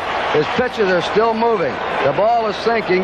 And over there in the Yankee dugout, we've got one of the great sinker ball pitchers of all time, Bob Lemon. I wonder what he's telling his hitter. But very definitely, Tommy John has movement on his pitches, and I think it was a little bad luck hitting for him, but we'll watch and see what happens in the next inning. Good report, good vantage point. Gives us a better picture as Ron Say takes it high for ball 1 from Paul Lindblad. 7-3, the Dodgers are leading. We're in the bottom of the 7th. Home run by Dusty Baker, a 2-run homer by Lopes, and a 3-run homer by Lopes, and a home run by Jackson. Say had a good cut at that one. Does the ball carry good in this ballpark, Tom? I don't know for hitters. You got some big gunners over in Cincinnati. I tell you, when I first came in the league 12 years ago, this was a tough ballpark to hit in. The ball carries fairly well here. It's a lot shorter now than it used to be. You're chuckling because Maybe I don't throw as hard as I used to. You remember what this guy did to you the last time you faced him, don't you? Is that why you're saying that? Last time I faced this little fella here at Dodger Stadium, before he pops up there to Mickey Stanley, I threw him a high curveball. He hit it section 13-12 out there behind that 370 mark, and the next time he hit a high fastball out there. 2 home runs. Dusty Baker hit a home run in that second inning, and it was some blast. Let's take a look at it as he walks up there. He says he skulls him. Nickname given to him by Rick Monday, who nicknamed him Dr. Skull. Second inning. That's the first run.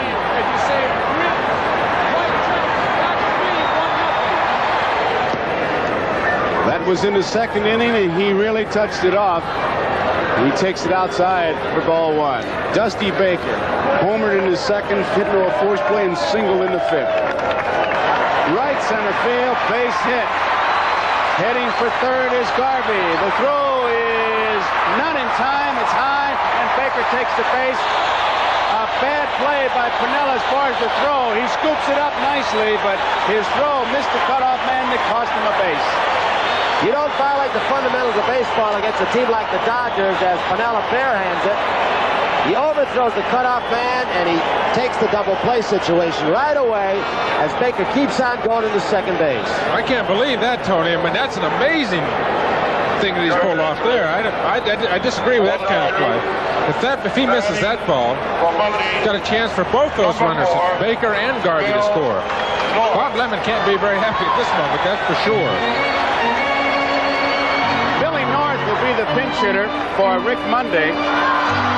You know, there are all kinds of baseball sayings, which is some help.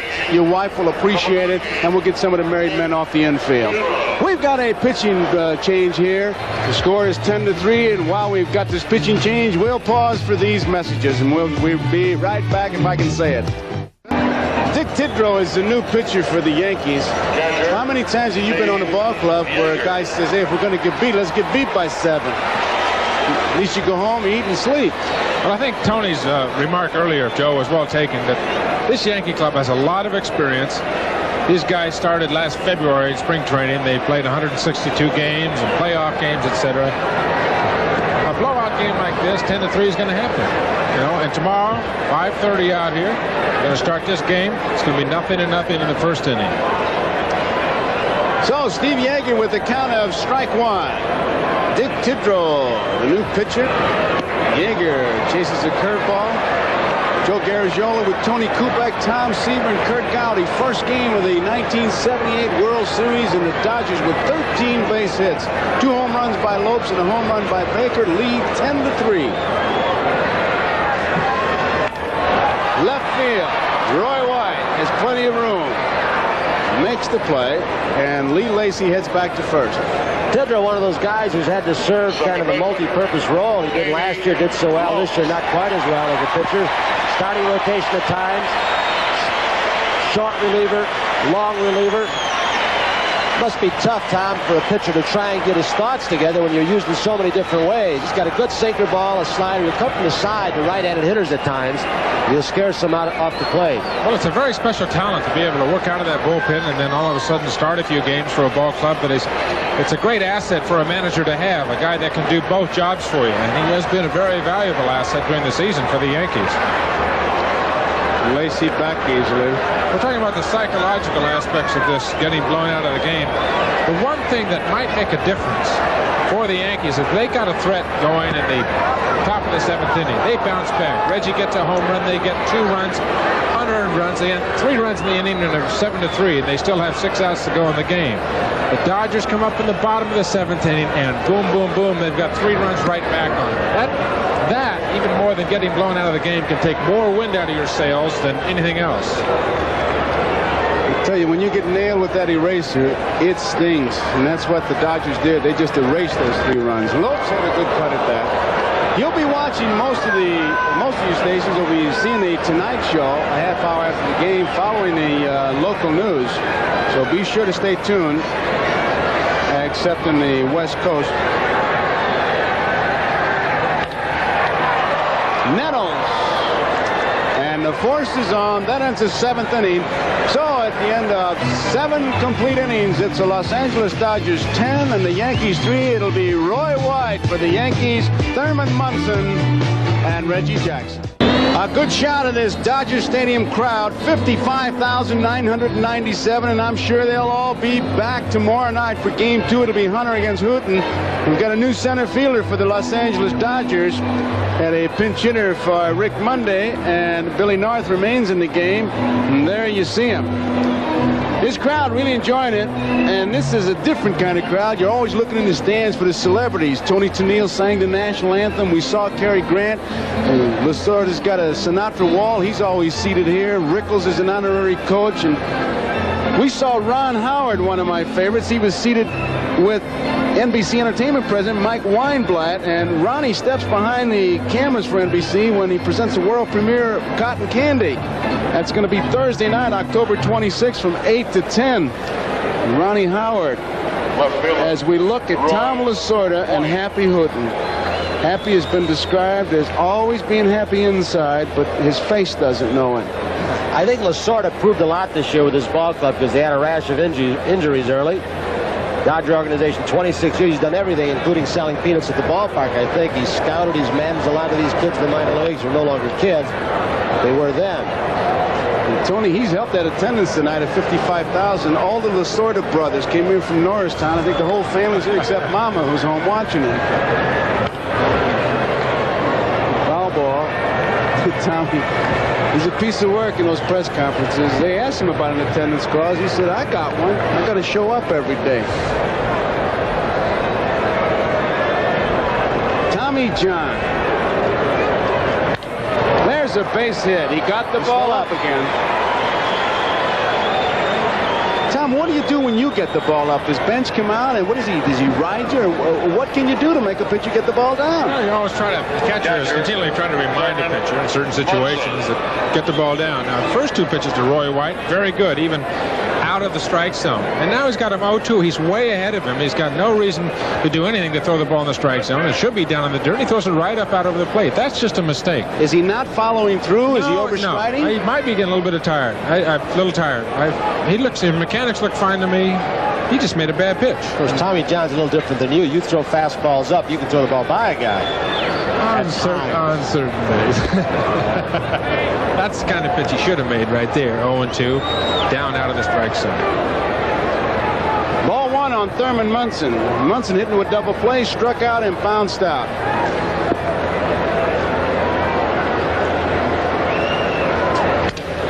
This could be a double play. Russell, that was not a good throw. And that's, I think, where he lost it. But they were going to make sure this time. Brings up Reggie Jackson, and on a 3-1 pitch, he put a charge into one, hit it deep to right field, and then he stayed there for 5 minutes to watch it and took a half hour to run the bases.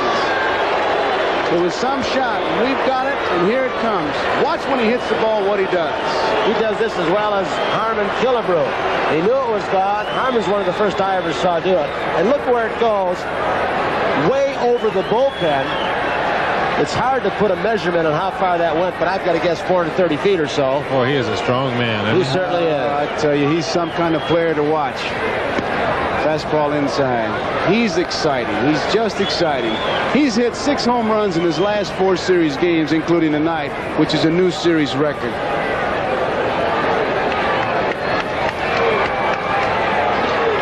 One ball.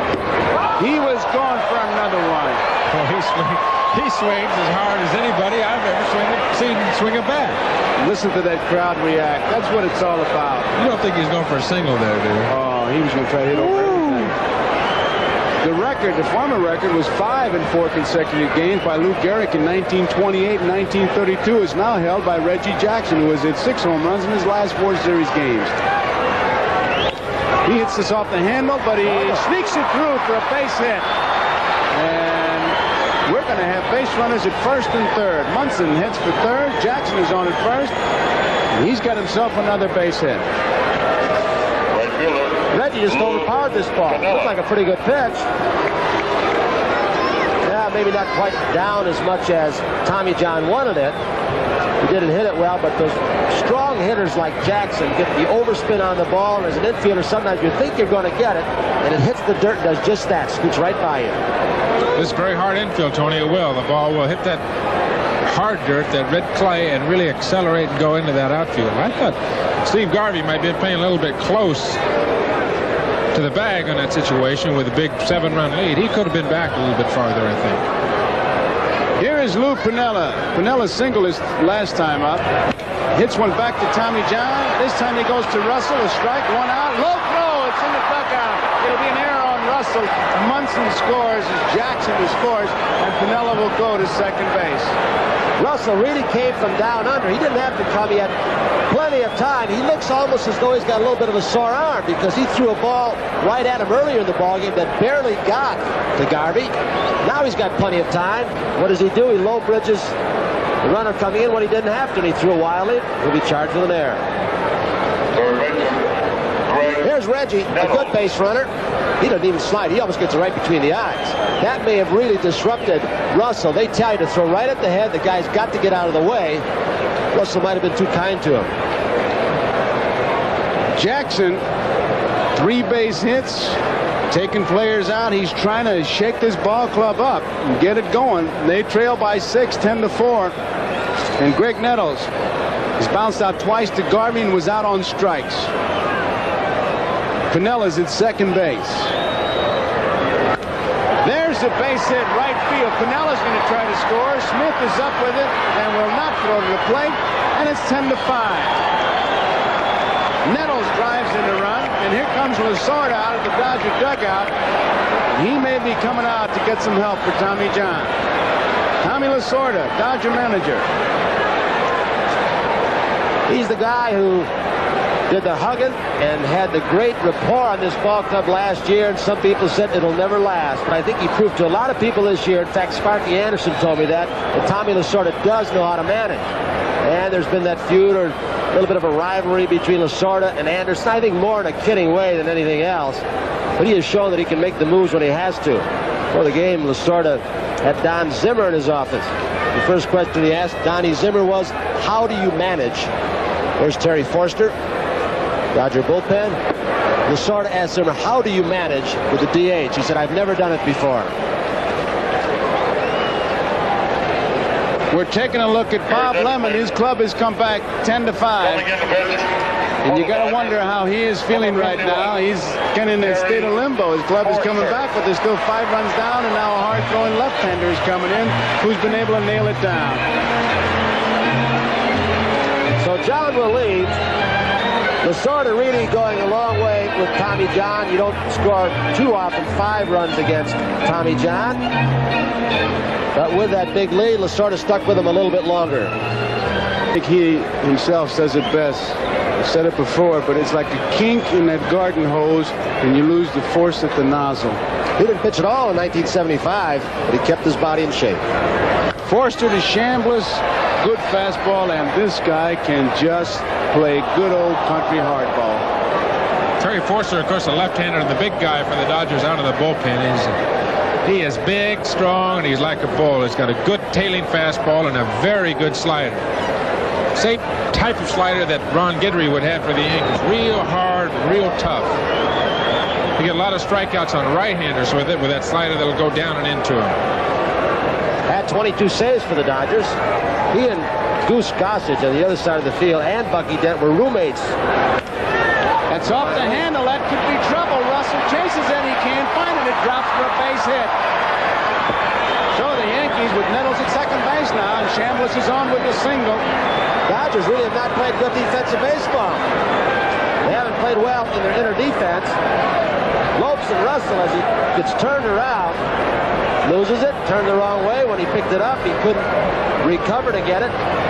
But the 2 men in the inner defense, Lopes and Russell, made 50 errors or 51 errors between them. A lot of that attributable to this infield. But that one there had nothing to do with the infield. He just turned the wrong way.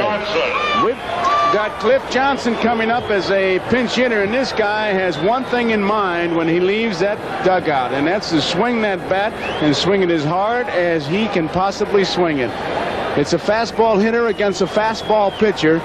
2 outs, 10-5. Dodgers are out in front. We've got this ball game started out like two fat heavyweights going at it, and now it's turned out to where it's getting just a little bit touchy for the Dodgers.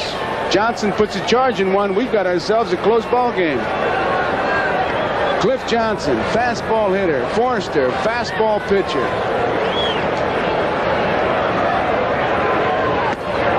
Strike. I think, Joe, that the Yankees have answered our question about whether they're emotionally drained. They get a base hit here, or if they get a home run from Cliff Johnson right here, boom, it's 10-8, and they are right back in this ball game. And all of a sudden, that psychological edge that is so important in a ball game might swing right back over to their dugout. I think it would. I really do, because that'll make the Dodgers hope players. Johnson, there's a quick throw to second. Lopes was there and made a good play. That looked like it might have been a play that was called by Steve Yeager, because Lopes started breaking almost before the ball got by Cliff Johnson. Throws behind him, show you the strength again of Yeager's arm. And a pretty good play by Davey to keep the ball from going into center field. 2 quick strikes on Johnson. It'll be interesting to see where he goes with this pitch. Low. Slider down and in. He wants to strike the man out. Lasorda, a few frowns now. Lemon, you can't tell whether he's winning or losing. He just watches the game and loads the wagon. I meant by a hope player, if they get close, you hope they hit it, you hope your guy catches it, you hope he gets it over, and you just hope yourself right into a loss. It's not a very good aggressive way to play. I mean, right. you know, as a pitcher especially, you sit out there and you, well, I hope he hits it at somebody. It's no good. You can't play that way. You don't win. You can play that way, but you don't win. Foul ball. He had a good cut of a tough pitch. Should this Dodger lead hold up? And we don't know at this point, but the way they've played has got to have an effect on them. Game 2, which is tomorrow night, because they have not played solid defensive baseball as we look at Lem again. A Hall of Famer. Tony, this is the kind of victory. You take victories any way they come, but it's not exactly one that you would put on a cassette and play for the Little League. Johnson takes a lot of time. He's only going to bat once, but he's going to get his airtime. Old Cliff is. We were talking about Tommy John and the elbow problem. Forster, throughout his career, has had trouble with his elbow because he throws that hard slider. There's been many times this year and last year where they've said, just don't throw the slider. Only number 1, fastball. That's tough to do that. We don't want you to throw that slider, son. And you've been getting people out with it for about 12 or 15 years. 1 ball, 2 strikes. Psychological warfare going on here. Cliff came over from the Houston Astros. There's Nettles at second base. Chris Chambliss at first. This could be a very pivotal point of this ball game, depending on what happens here. He struck him out. Forster, a good hard slider, gets his man, ends the inning. So we go into the bottom half of the 8th inning. It's the Los Angeles Dodgers 10, the Yankees 5. And coming up for the Dodgers, Bill Russell, Reggie Smith, and Steve Garvey. As we look at Tom Lasorda.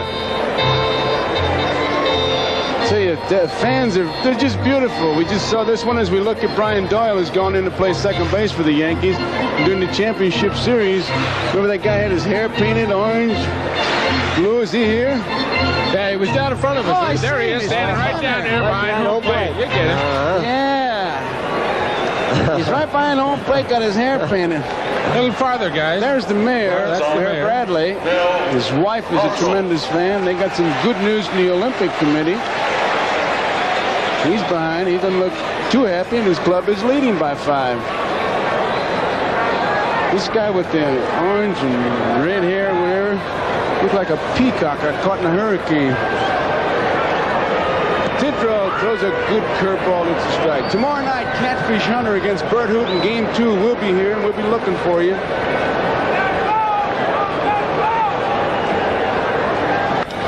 Down the right field line, a fair ball. It'll be extra bases for Russell. It is touched by a fan, so it'll be 2-base hit. That son of a gun can hit right there. You can see he hit a pitch away after Tidrow sidearmed him a little bit. It might have been up, but he still went with the ball. He uses the whole part of the diamond. It's no longer a ground rule double. It's really in the judgment of the umpire whether or not he could make it. This time, the right field foul line umpire, Joe Brinkman, the American League, says, he would have had a double. So here is Reggie Smith. Smith flied to right, struck out, bounced out to the first baseman, and lined to center. He takes it high. Ball one. Munson asked about that. They were really interviewing Reggie Smith about the battle of the Reggies.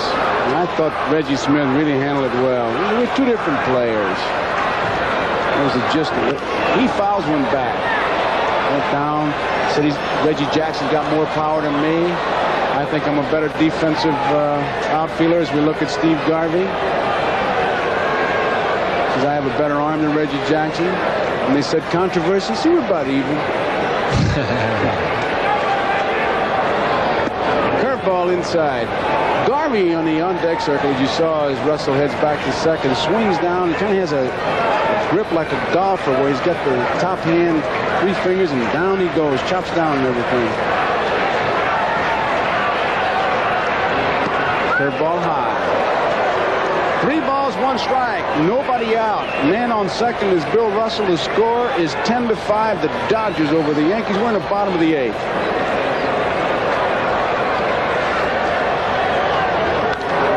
Out of play. Tom, did you think before this series started that this would be a pitcher's series? I got the impression it probably would be, although both teams came into this series out of September swinging the bats very well. Each team in their league were on the top of the league in earned run average. National American League, of course. And you're playing in a big ballpark, and we're getting another big ballpark in Yankee Stadium. But they're really mashing the ball around today. I thought the pitchers would be much more dominant than they have in the first inning here, Tony. There's no question about that.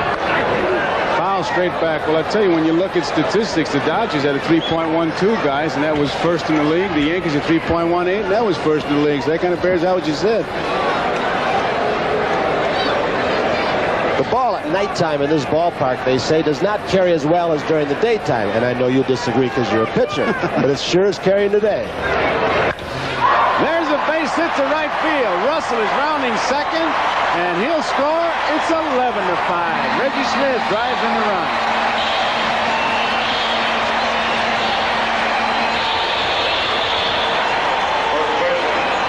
That guy doesn't get enough credit for how good he is, Bill Russell, because he's always unfairly compared to Concepcion and Bourne. A former outfielder, yes, he is erratic, but he does cover a lot of ground, and he is as good an offensive player, maybe better than Bourne and Concepcion, but you can kind of take your pick among those 3. Steve Garvey. Garvey has 1 hit. He has scored a run. Outside, Munson, a nice play. That's the most runs ever scored in a series game against the Yankees. The most runs is 13. 3 times. It's not the most runs, so you need a couple more there. Good shot at Garvey. Look at that stance. Curveball. Saturday, Jack Cole, the playboy, turned crime fighter, is smack in the middle of a battle between the Syndicate and the Chinese youth gang. That's on Sword of Justice on Saturday. Foul back. Ooh. A nice pitch to hit, didn't he? Garvey, one of the few, and really he's more of a line drive hitter than a man who lofts the ball in the air. Well, last year he had 30 home runs. Very few hitters like him use that bottle bat.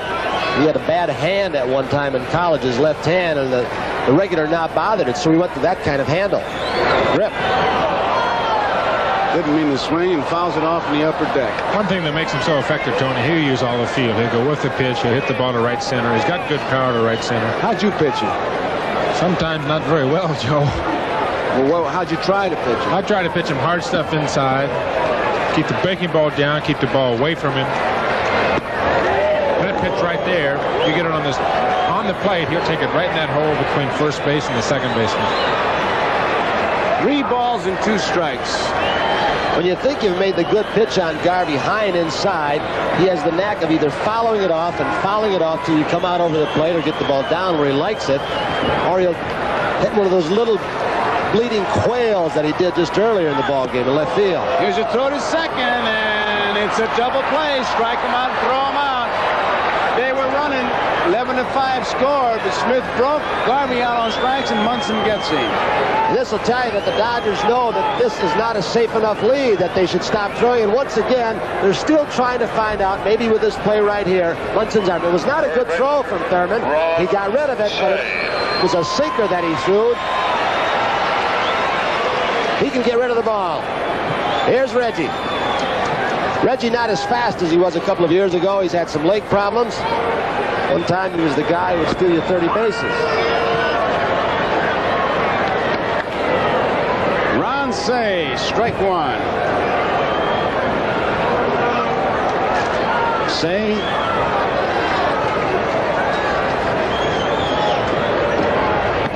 Curveball hangs inside.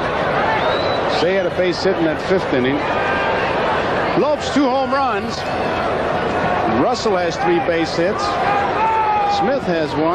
Garvey has 2. Cey has 1. Baker has 3. Monday had 1. North has 1. Lacey a base hit. Yeager, the only guy that's got the collar so far. High fly ball center field. Paul Blair should make the play easily. He does. That ends the inning, so at the end of 8 complete innings, the Dodgers 11, the Yankees 5. 11 runs, 15 hits and 2 errors, 5 runs, 9 hits and 1 error for the Yankees as we look at Tom Lasorda as his team goes out for this top of the 9th.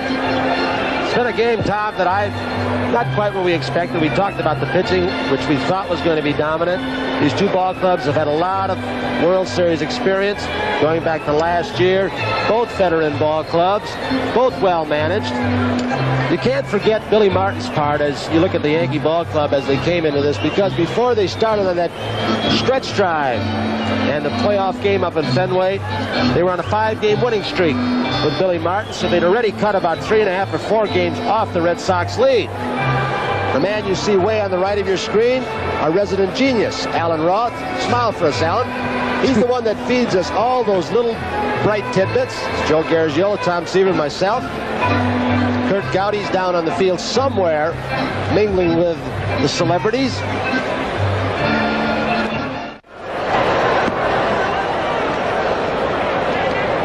Bucky Dent. It'll be Dent, Blair, and White, the scheduled hitters. Bucky, 1 for 3. A big 2-run single. That was in the 7th inning. Is up to now the count of ball 1 and strike 1. You talked about earlier, Tony, about Forster having a history of arm trouble. If you watch his front leg, it's very stiff as he makes a delivery of his pitches, and that's, a lot of people won't understand it, but that's what will cause a lot of sore arms, a lot of sore elbows. As he goes out and strides out with his right foot, he plants it, locks his knee, and pitches off a very stiff front leg. I can recall a pamphlet on pitching techniques. I think you had a big part in doing it, and it talked about the lower body and how you take the strain off your arm. Well, I've always been very big on that, Tony. I've been very fortunate in 12 years of never having a sore arm, and I think understanding the mechanics of it mechanics of pitching has been extremely important. So there's 1 out. Russell gets Dent, and it brings up Paul Blair.